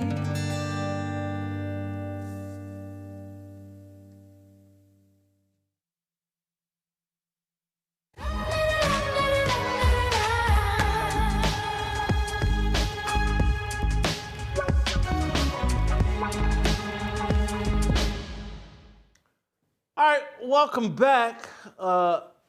This is a tad bit of Tennessee Harmony, but it's a little bit heavier sports talk than normal. I wanted to have it with Anthony and Virgil and Kevin and TJ in town.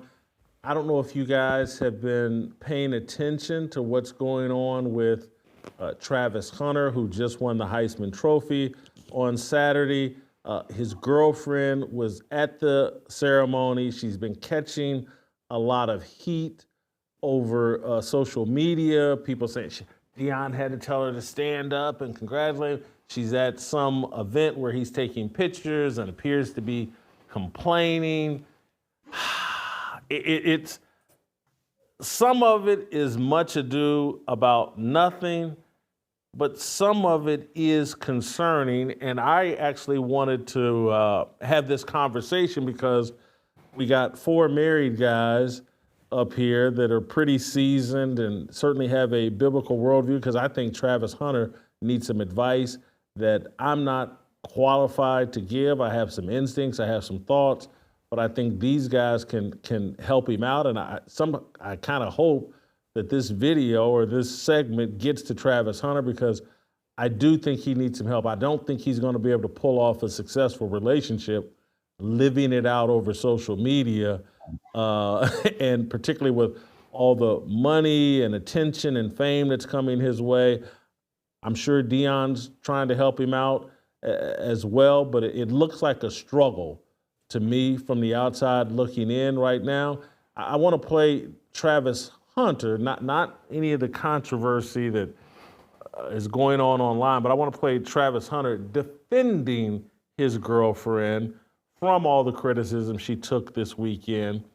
And this is what, when I saw him do this was like red flags went up, and I was like, hey, let me get some experienced guys in here that can perhaps give Travis some advice, and particularly Anthony, that works at a church and has to give marital advice to young couples all the time. Anyway, here's Travis Hunter defending his girlfriend from attack.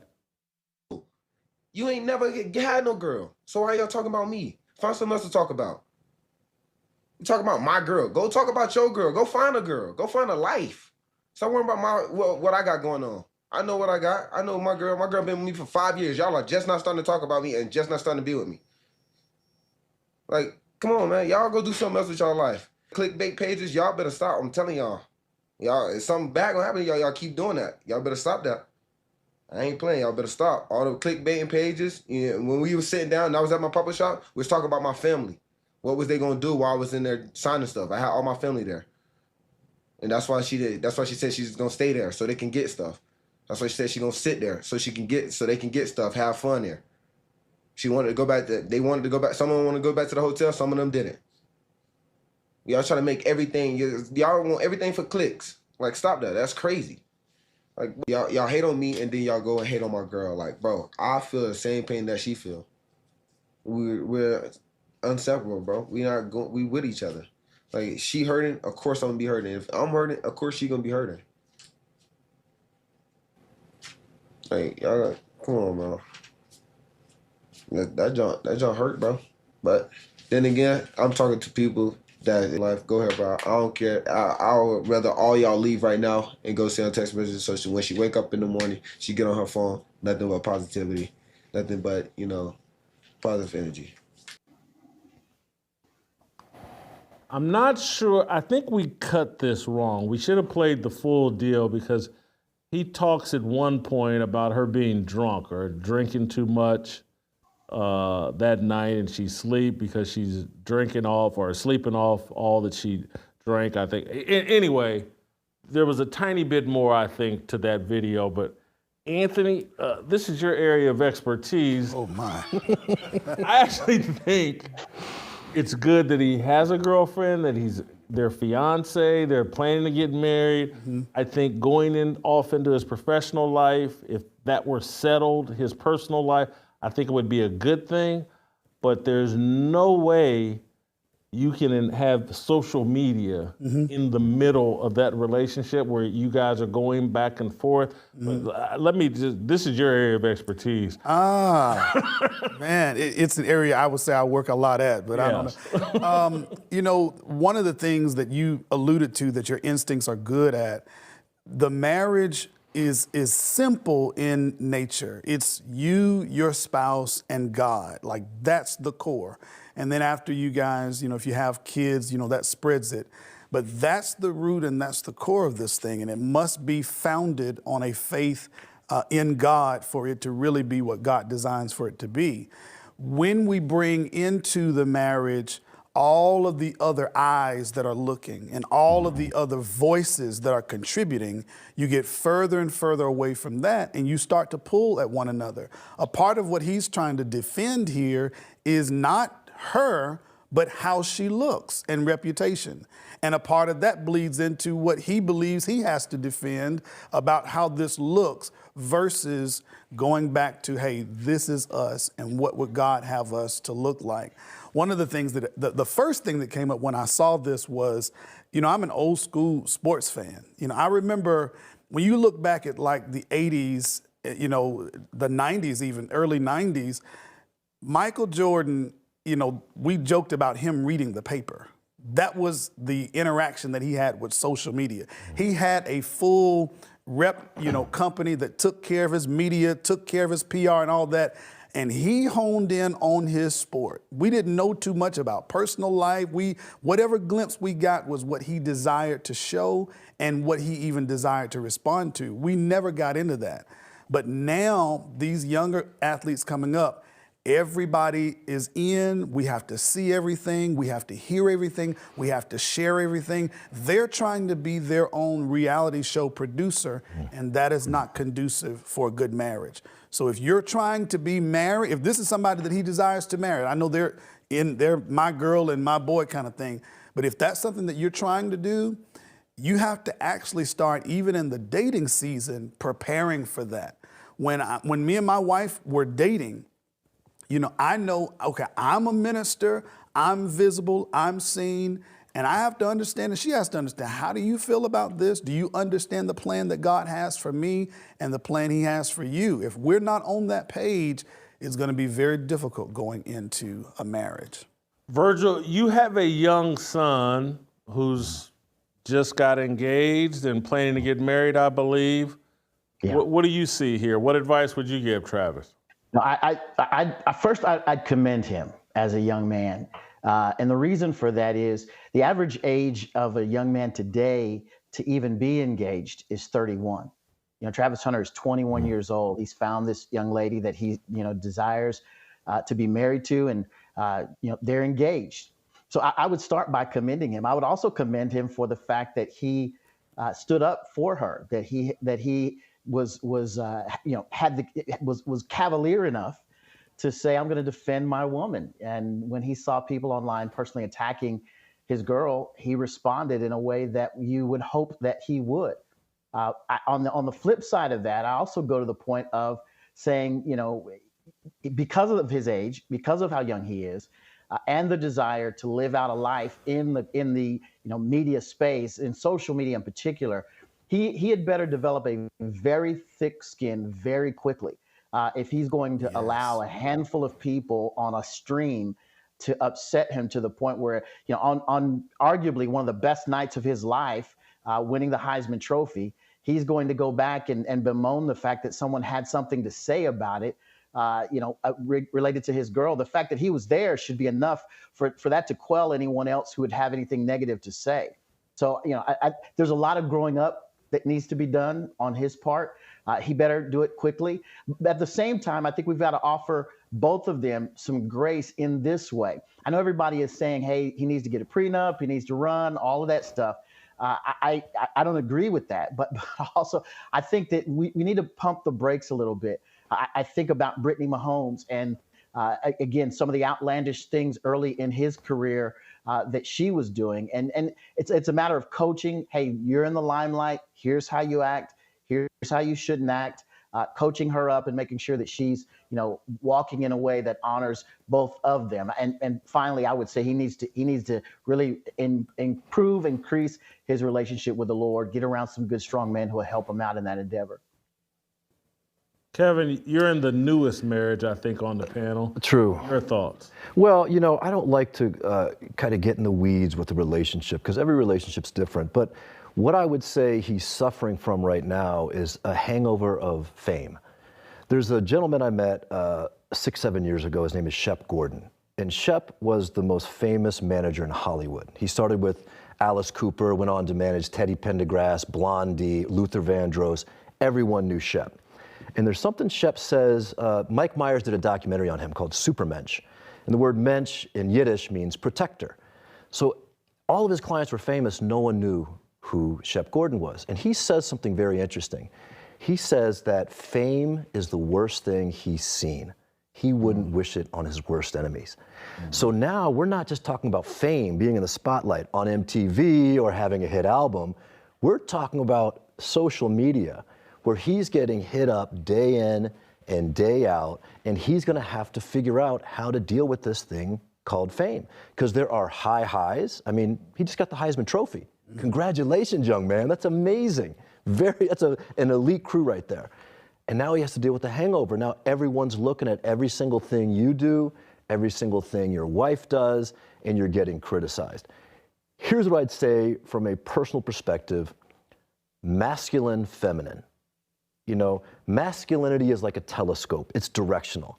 We've been given this gift to lead. Femininity is a bit like a telescope, but you look through it, it's a kaleidoscope.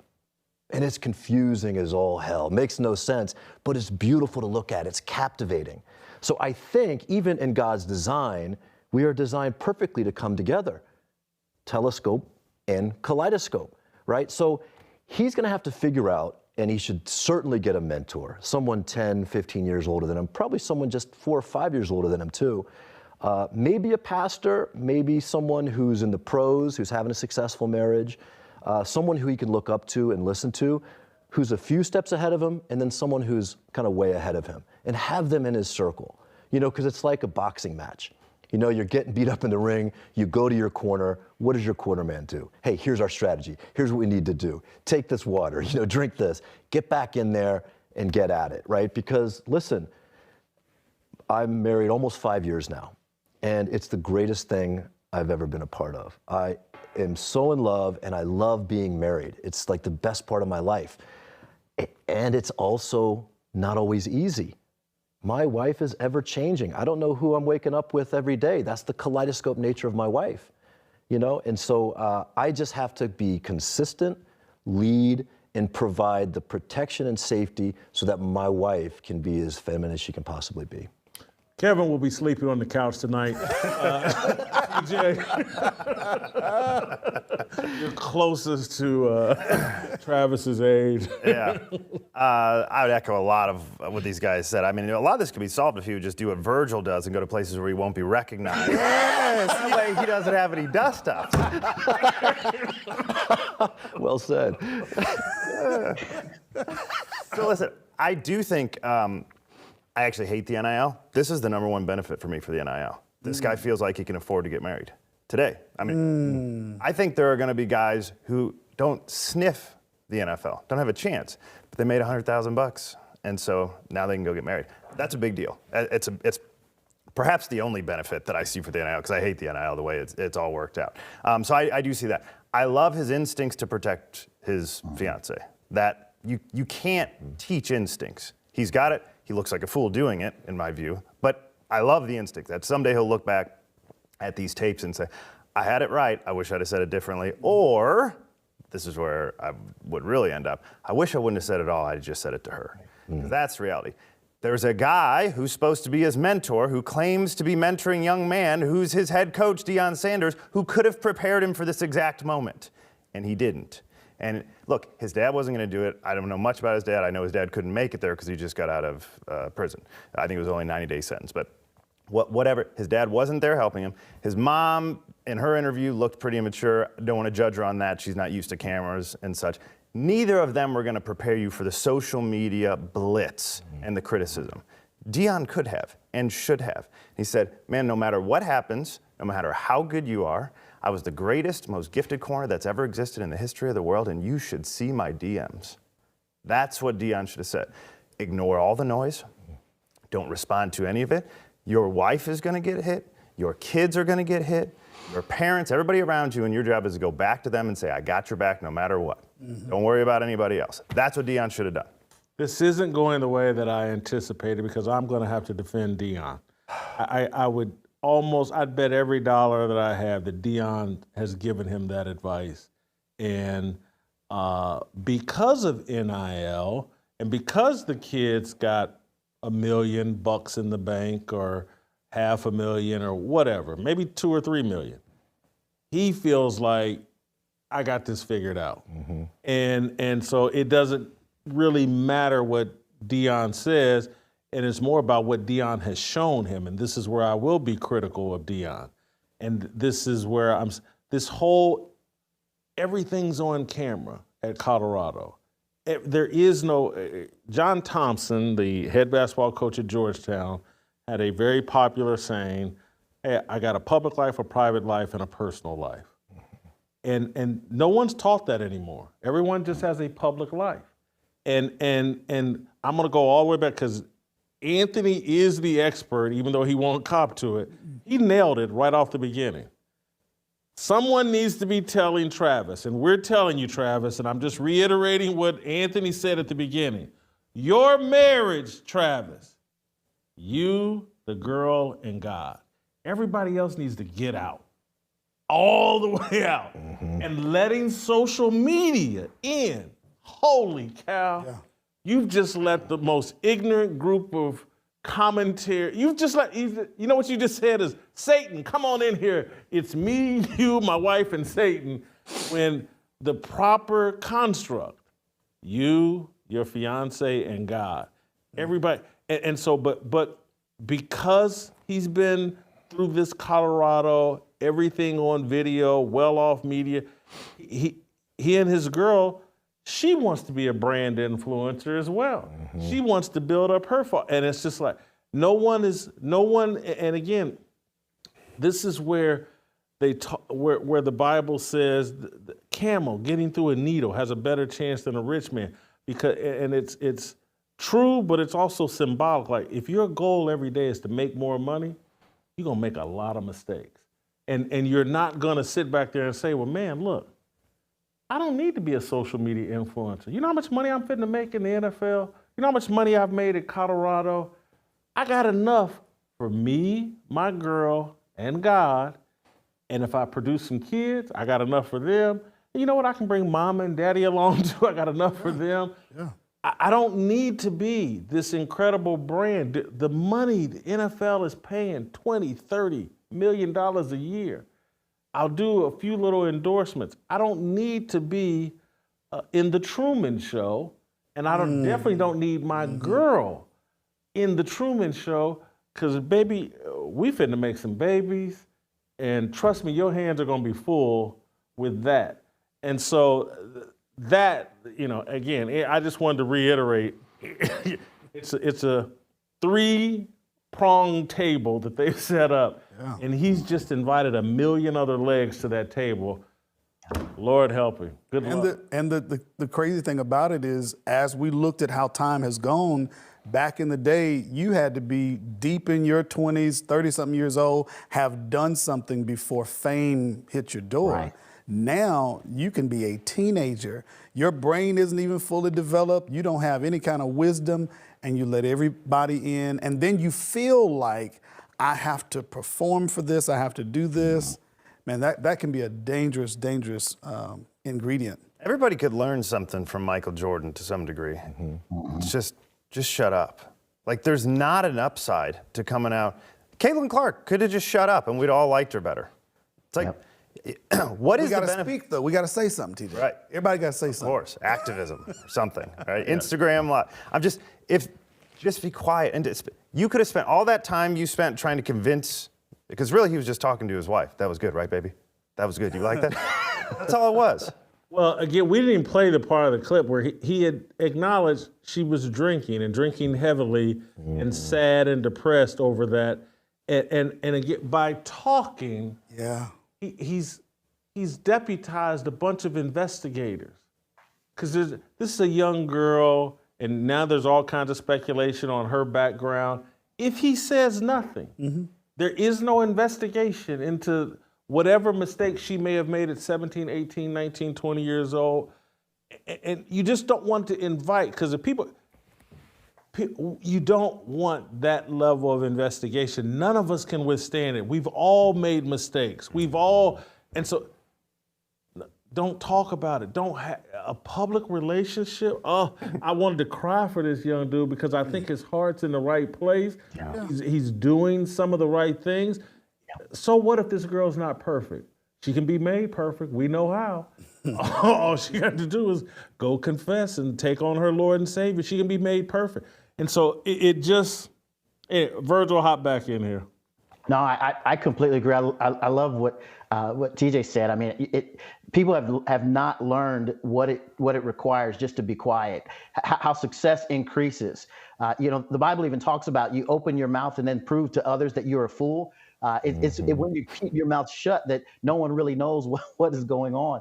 All you do in this current culture is you give fodder for people to invest themselves into areas of your life that they absolutely have no business. And again, it's a part of the narcissistic culture in which we live. Everybody's a commentator, everybody's a journalist, everybody is an investigative reporter, and you don't need any of that in your life. I like what you said, Jason, when you said everybody's trying to get into your business, and that's just a recipe for disaster.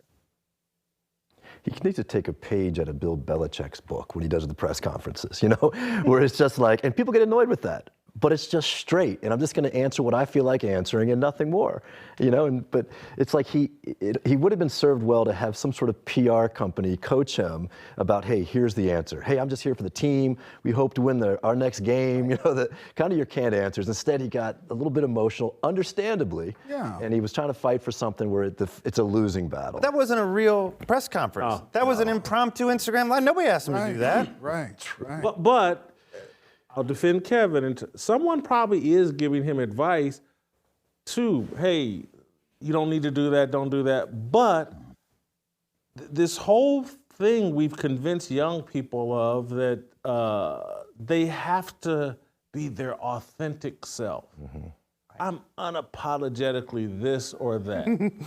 and again, I'm having these conversations with people I love, and again, this guy's young, and this is where I'm sure Deion's trying to help, someone's trying to help, but and so we're just trying to support. But this whole I got to be true to me, that's a lie.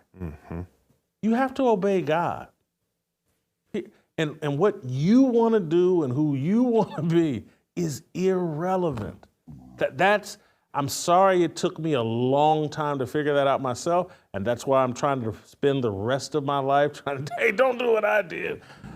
Don't worry about what you want. Go to this book, go to this Bible, find out what God wants, and do that. And de-emphasize your instincts. Your instincts are awful. Our heart makes fools out of all of us. That's in the Bible. The heart, don't follow your heart. It'll make a fool out of you. Yeah. Telling you, if I were to follow my own instincts right now, I'd get up right now and go buy a plane ticket to Las Vegas and be standing on a crap table in 4 hours. Fortunately, I had to sit there and go, well, God doesn't want you to do that, Jason. So I'm not. I'm going to be right here talking to you all. But this whole authenticity and everybody turn the camera on and make money off of showing everybody the insides of your life, it's going to lead to destruction. It's going to, again, I watch all this and like, oh, he doesn't even realize that NFL management is watching this. Yes. And going like, hey guys, I know this guy's a great player, but he may be partnering up with someone who's going to be a major distraction. Jason, it's very hard to give advice to somebody who has 1 million followers. Like it's hard when he has all of these eyes that how are you gonna tell me? I got all of these folk.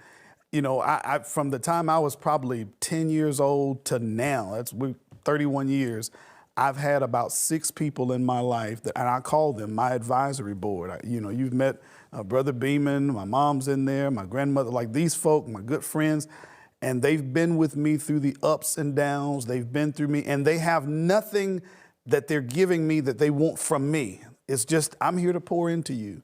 Travis needs some people in his life that are pouring into him that need nothing from him, want nothing from him but the best for him as it relates to what God has for his life. So, but it's going to be hard to tell somebody who has all of that fame, he just got the Heisman, and then you come back home and say, hey man, don't get on live tonight. We're just going to enjoy this here with the family. That's hard to do. I want to move on to another topic that caught my interest. The Duke lacrosse accuser, Crystal Mangum, has come out. She's in prison now. I think she participated in murdering her ex-boyfriend. She never went to jail over the Duke lacrosse false accusations, but she's been incarcerated for maybe a decade now. But she did an interview where she confessed to lying on the Duke lacrosse players. I found that interesting, but I found something else even more interesting. I don't know if it's captured in this clip we'll play, but let's watch this clip, and then I'll tell you what she said that fascinated me. Here's Crystal Mangum. And I testified falsely against them by saying that they raped me when they didn't, and that was wrong. And I betrayed the trust of a lot of other people who believed in me.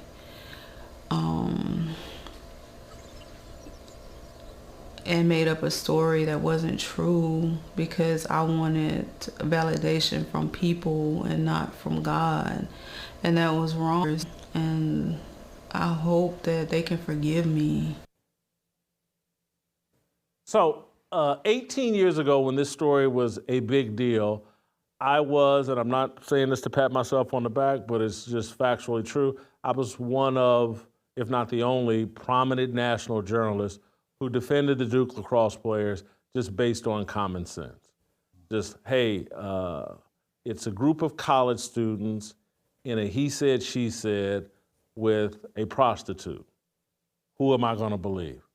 Let me remove color and just say, one's a stripper prostitute, one is a group of college students, and I wrote this in real time. You know, it's still on the internet. Like, who am I supposed to believe here? College students or prostitute stripper? It seemed pretty clear cut to me who we should believe. And I said if the colors were reversed, everybody would see it that way. You couldn't include a bunch of black students and a white prostitute with these accusations. But regardless, I watched this interview or saw this clip, and my heart went out to Crystal Mangum because there's a chance, if I make it to heaven, there's a chance I'll see Crystal Mangum there because she has figured it out, and it's never too late to figure it out. I think what she said there at the back end of that, she was seeking validation from people rather than God. That's the mistake we all make far too often. We run around trying to get the validation of people. No different than what we're talking about here with Travis Hunter. He's on social media looking for validation, arguing with people on social media, validation from people. When Anthony's advising him, no, seek validation from God, and you and your fiance deal with, that's a deal between you, God, and your fiance. If young people understood that, we'd make a lot less mistakes. And so I'm excited for Crystal Mangum. She got more time to spend in prison. There are people that are saying, hey, they should charge her with crimes for lying on these young guys at Duke. Call me a simp, call me weak or whatever. I'm in a very forgiving mood. I don't care that it took her 18 years to figure out what she did wrong, but she figured it out. And so I'm hoping, and I'm sure Reed Seligman, and I can't remember the other, I used to know the names of these guys because I talked to them behind the scenes, but the Duke lacrosse players, I hope that they're able to forgive her and to see that I believe her apology here and confession here are sincere. I think what she said was important. It's never too late to do right. Hats off to Crystal Magnum. Anthony, you go first. Yeah, first thing that I got read of this, there's always an appropriate time for repentance, always. As it relates to media and society, they're going to have their read, but on a very basic faith level, it's always appropriate for repentance. The other thing that I looked at with this, and one that I was concerned about in real time when it happened years ago, was if you look at how our society has been so keyed in on race, on politics, on getting the story out first and not necessarily right, not taking the time to think through, this situation was just perfect for that moment. Like it was, you put out the tagline, 3 college students and young dancer, as they were saying at the time, and you've got whatever kind of color, and all you have to do, like you just said, you just have to introduce an element and you'll get something. You introduce race. Oh, we've got all this kind of, you introduce that the prosecutor at the time, I think, was up for re-election or whatnot. You've got a whole other story. So maybe this should, again, give us pause to let's not be so quick to jump on the salacious, racial, black, white, or political, but rather be those who are seeking after truth. Jesus tells a parable of a father who had 2 sons, and he tells them to do something. And the first son says, yeah, I'll do it, but then he never does it. The second son says, no, I won't get to it, but then later on he does it. And Jesus says, for this reason, we will see tax collectors, prostitutes, the base level of society. They will enter the kingdom of heaven. And what he's teaching is that they will eventually come to repentance, but there will be those who are self-righteous who will never get there. So something for us to think about. Virgil? Yeah, at first blush, I thought this was fantastic. Like you, Jason, when I saw her testimony, my heart went out to her. It seemed to be a very sincere admission and a true repentance, a heart brokenness about her sin in that instance. And to Anthony's point, I think there's always a time for repentance. There's always a time to make right what was wrong. So I thought that was fantastic. I do, however, as I went back, I agree with Anthony as well. This was a perfect storm. The media is culpable in that they drummed up this movement because they were first racing to get a story. Even in 2006, there was the edge and issues of race that were at hand. You had Mike Nifong, the guy who was up for re-election and trying to look tough on crime and criminal acts. There were so many factors that played into every aspect of this story.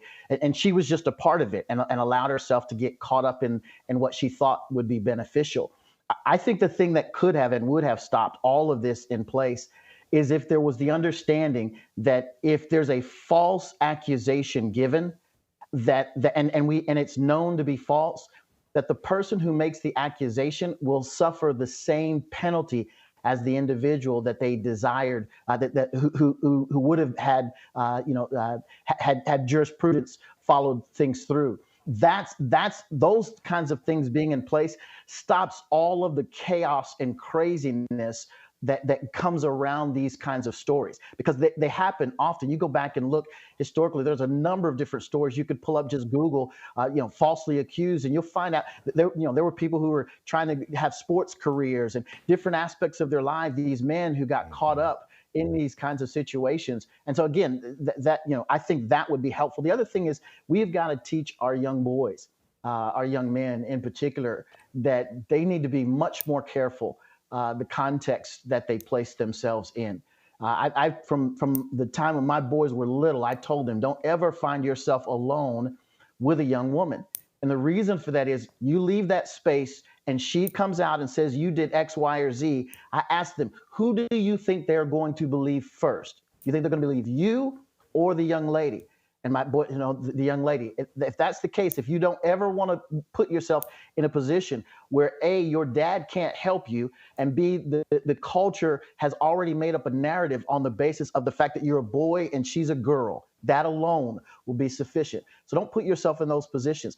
I think there's blame to go all around, but I think a law in place that affirms that kind of a condition will really walk back a lot of this kind of behavior.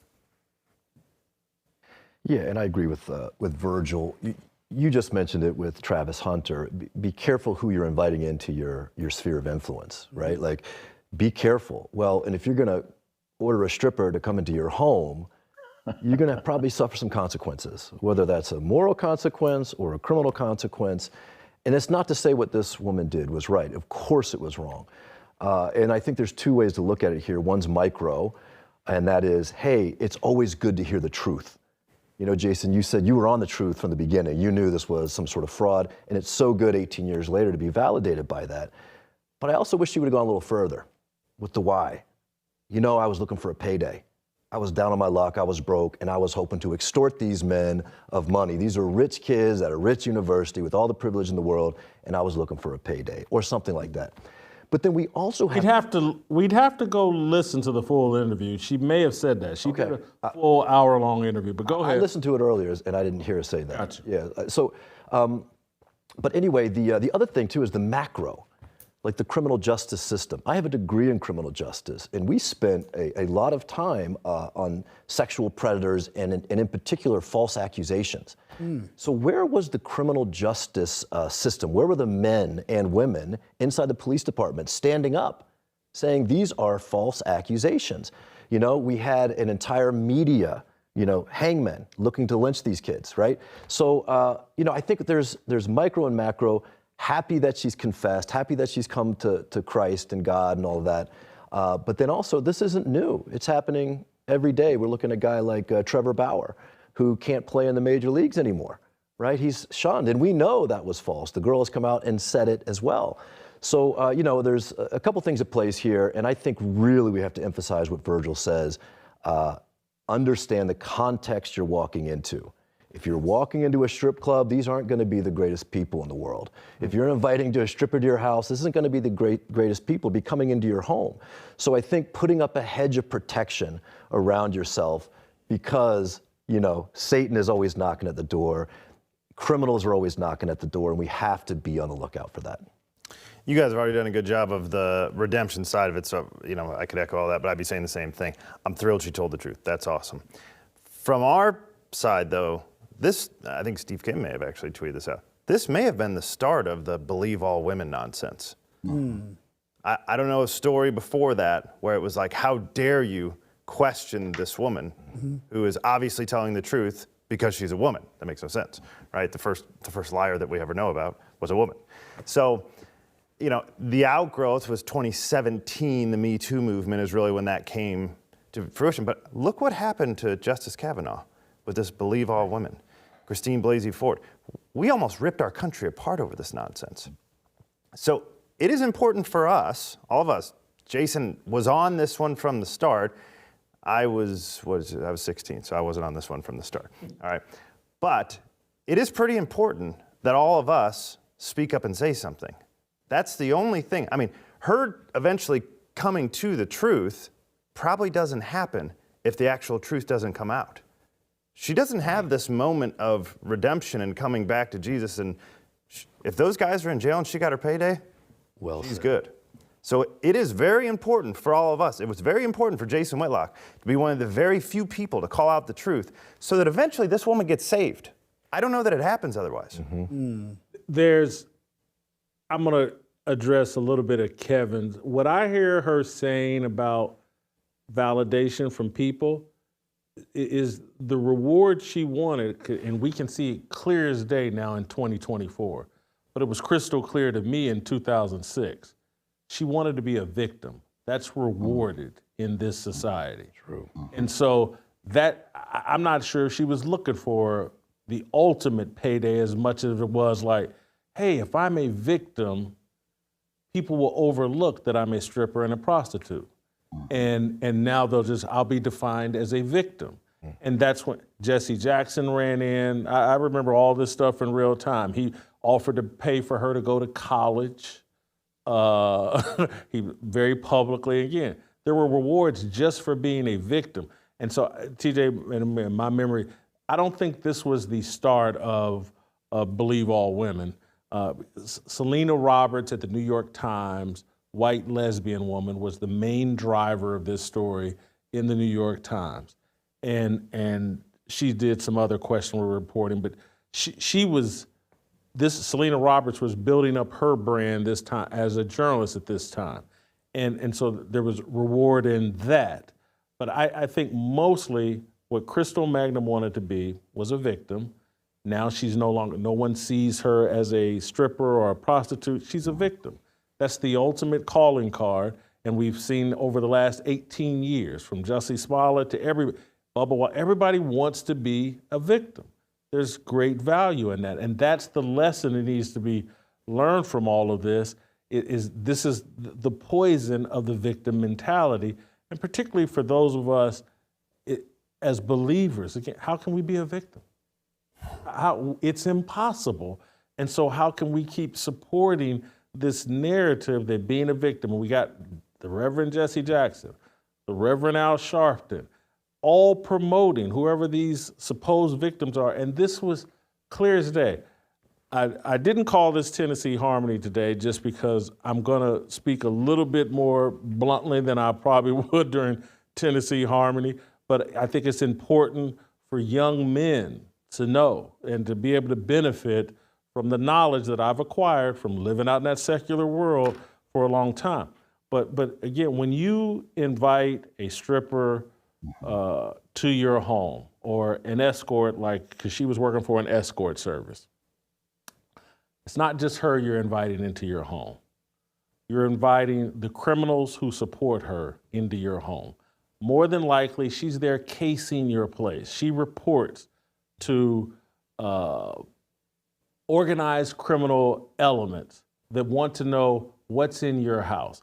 And so when you hear about home invasions, the number one thing a police officer will tell you, or anybody with any street sense will tell you, is like, oh, he got home invaded because he probably had a prostitute at his house who went back and told the criminals that she works for, he's got this here, this there, this is what his security system is, blah, blah, blah, and this is what time he gets home.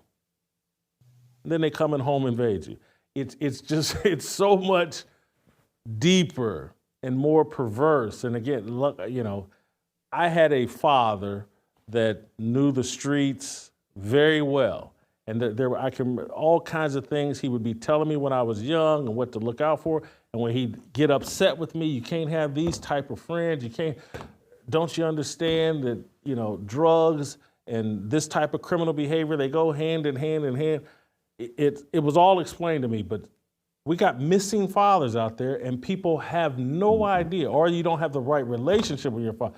You don't know what all you're inviting into your home when you're just thinking, I'm just trying to get laid.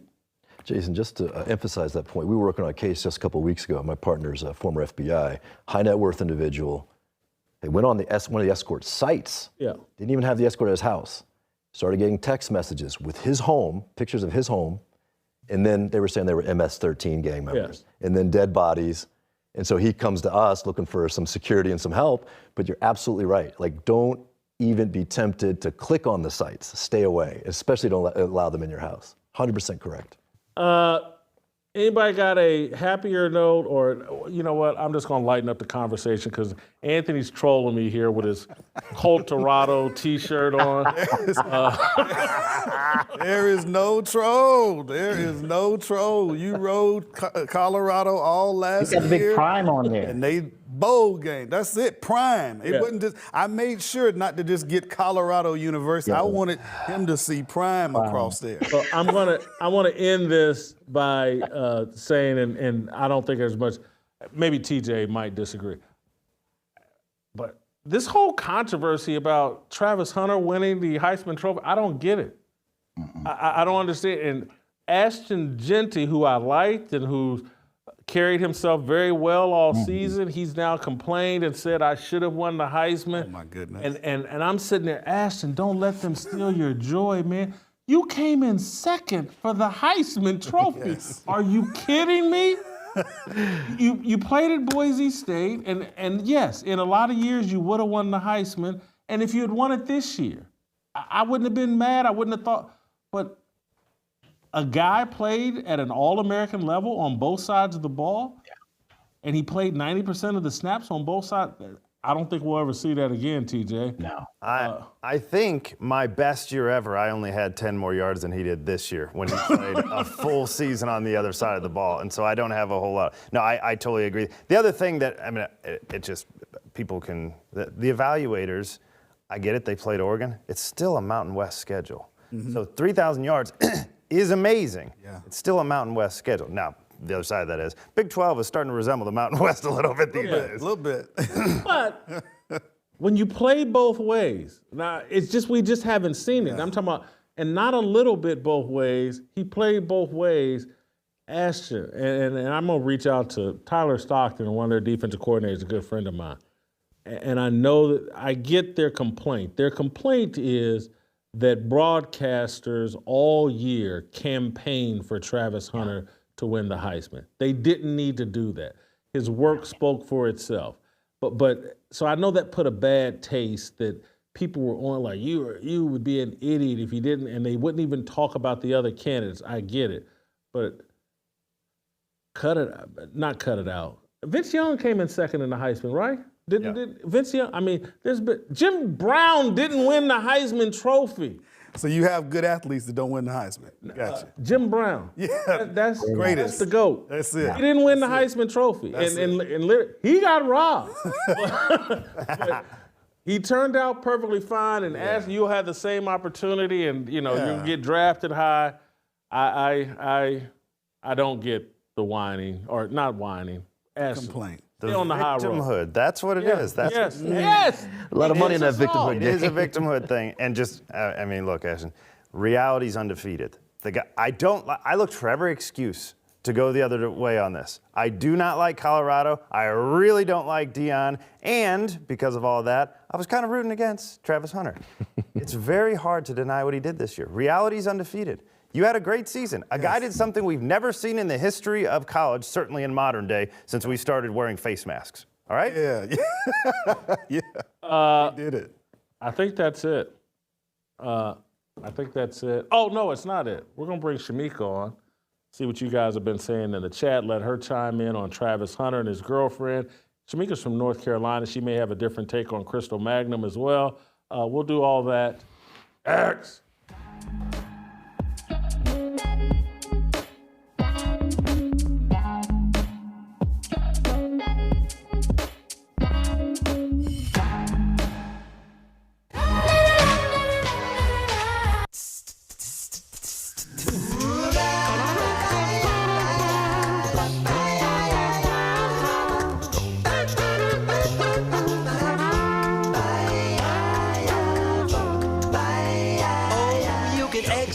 Your brain, exploit yourself for gain, exceed your own expectation, expose your every flaw, explain to one and all how to excel in every situation. But don't put an X in my Christmas, 'cause Jesus is the reason for it all. Yes, Santa Claus is cool, but when I celebrate my Yule, it's about that baby in the manger, and not how I deck my home. Don't put an X in my Christmas, oh, 'cause Xmas in my world will never do. But if you have to put an X in something, then Twitter's got an X that's just for you.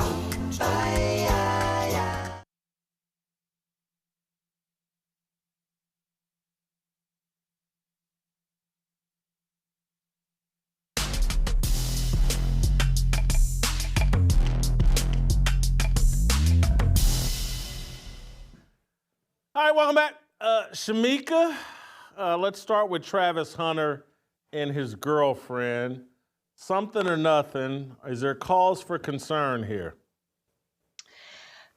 Jason, I think it's sad because he's doing what we would like more young men to do. Get married early and hopefully not spread his seed all across the country. But I do think there's some cause for concern. For me, I don't like the fact that she has a money sign tattooed on her ring finger. That says to me that at some point in time, and she's not that old, she had the thought that she was married to the money. So I would advise for a prenup. And as a mom who has 3 daughters, I would, if my daughter was in this situation, I would say sign the prenup. Obviously, I would want something that protects them both. I wouldn't want somebody to just take my daughter and say, you have to deal with whatever I give you or eat spam for the rest of your days. But I would say to her, if you're there for the right reasons, sign the prenup. And love this man, be supportive of this man, have his children, and hopefully the prenup never has to come into question. But that is my thought. I disagree with the people saying, oh, he's too young, he shouldn't get married, he should just play around and he can find better looking. I disagree with that, but I also disagree with the people saying he shouldn't protect himself. He should. He definitely should protect himself. I know. You believe in prenups? Yeah. Yeah, you don't? No. And my wife had like $3 to bring into our marriage. So, not. You had 4? I didn't have a lot, but I had more than she did. My view on the whole thing is it's a reservation for divorce. You should have every reason in the world, including your finances, to have to fight to keep this marriage together. Butter? My wife's husband would not, he would not be in the prenup lane. Yeah. I don't like him, but in this scenario, see, that's what I'm get that talking prenup. about. We want prenup. That's what I'm talking about in this scenario. If you're not certain, no matter how much money you got, if you're not absolutely certain about this woman's character, then just don't marry her. Listen, my husband was absolutely certain about my character. I thought I was getting married for a lifetime, but things happen. And so if my character was in question and I felt like I had nothing to hide, this is me as a woman, I would sign the prenup. If my daughters were in this position, I would advise them to sign the prenup, because if you're going in with the right intentions, then hopefully you won't have to use it. I just think having $3 or $4 is a lot different than having millions of dollars. And so if this was my child, I would tell her, sign the prenup. It's no big deal to me. It is certainly different. There are higher stakes. But again, it comes down to at the end. Excuse me. Do you want to, like, there's, if I was driving on the road out here and they said, you really shouldn't go 100 when it's 15 miles an hour here. But if you do, you won't lose much. Then I just go 115 miles an hour. There has to be consequences, and that is a big consequence. The more you got to lose, the bigger the decision is, and you need to make sure you're there. You could rob a store. Look what's happening in San Francisco right now. If it's under $950, no felony. You can steal $950 out of a store in San Francisco, and it's a misdemeanor. And they don't care this happening over. People will come in, it's on camera. They'll go in the broad daylight, bust open the door, grab as many pieces of clothing as they can, throw it in a cart, and bust out of there. And when the consequences are there, they don't do that. Next. I'm going to move on because I don't have an argument at this point. Shamika, your thoughts on Crystal Magnum. Yeah. Your thoughts on Crystal Magnum confessing and repenting about the Duke lacrosse allegations. First of all, Jason, it's Mangum. And the fact that you keep saying Magnum with the details of the case makes me very uncomfortable.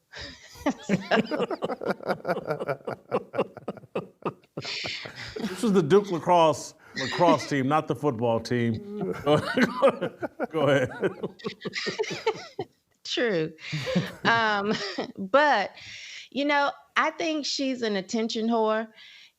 People here in Durham have always felt that way. I was kind of surprised even when she resurfaced this whole, I lied. We all knew she lied. We had all moved past this here.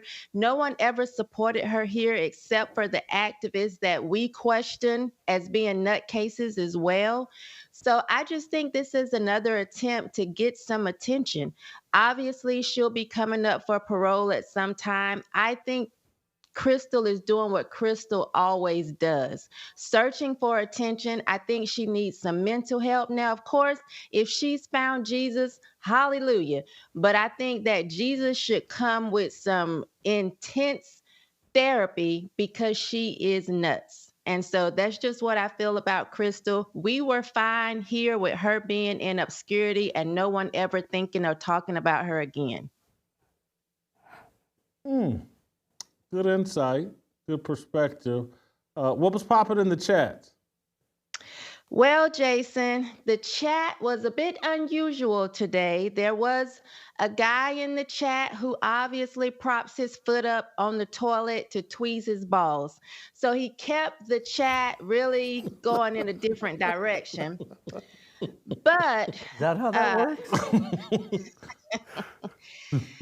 TJ, conservative hustler, noticed exactly what you did. He said, why is he wearing CU gear in Fearless headquarters?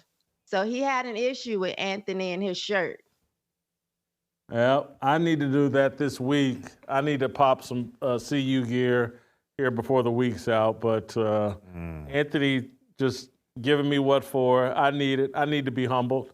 Next.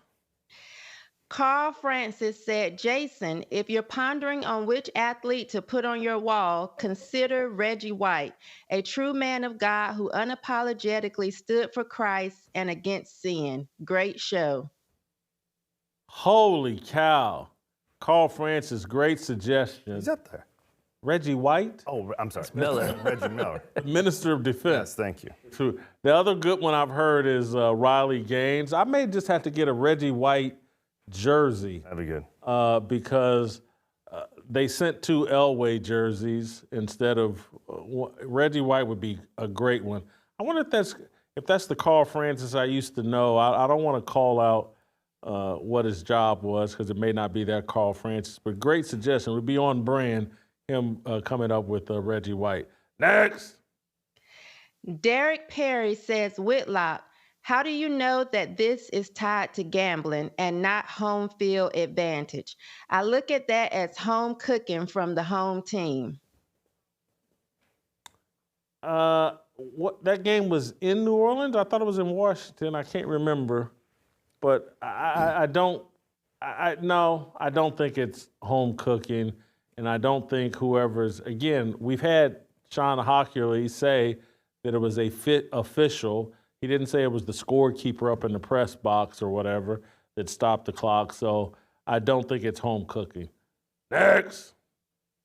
Last one. This one was meant as a dig. Byron AF says, I wonder who will play the self-loathing Whitlock in the movie made about Coach Prime's incredible life. It was meant as a dig, but I thought it was very interesting because have you ever thought about who would play you if there was a movie about your life? I did, and for sure, my daughter would play me. Yeah, Idris Elba has talked about wanting to play me in a movie. And so I think Stringer Bell would be perfect to play my role. I will say this. One thing that cracks me up is, like, I love how these people think that, like, me criticizing Deion says that I hate myself. I can't, that math just doesn't math to me. I don't get that. Because, like, if what Deion does says something about me, that means what O.J. Simpson does says something about me. I just, that math just ain't mathing. And so Diddy doesn't say anything about me. So why does, and I don't like Diddy. And so if that doesn't, I'm free to dislike Diddy, and that doesn't say I self-loathe. If I dislike Dion, that means I hate myself. It's just not true. But the illogic that holds that kind of thinking together has always escaped me. And so good luck with it, my friend. That's it. And that's all for us today. We'll play tomorrow. And we'll see you tomorrow.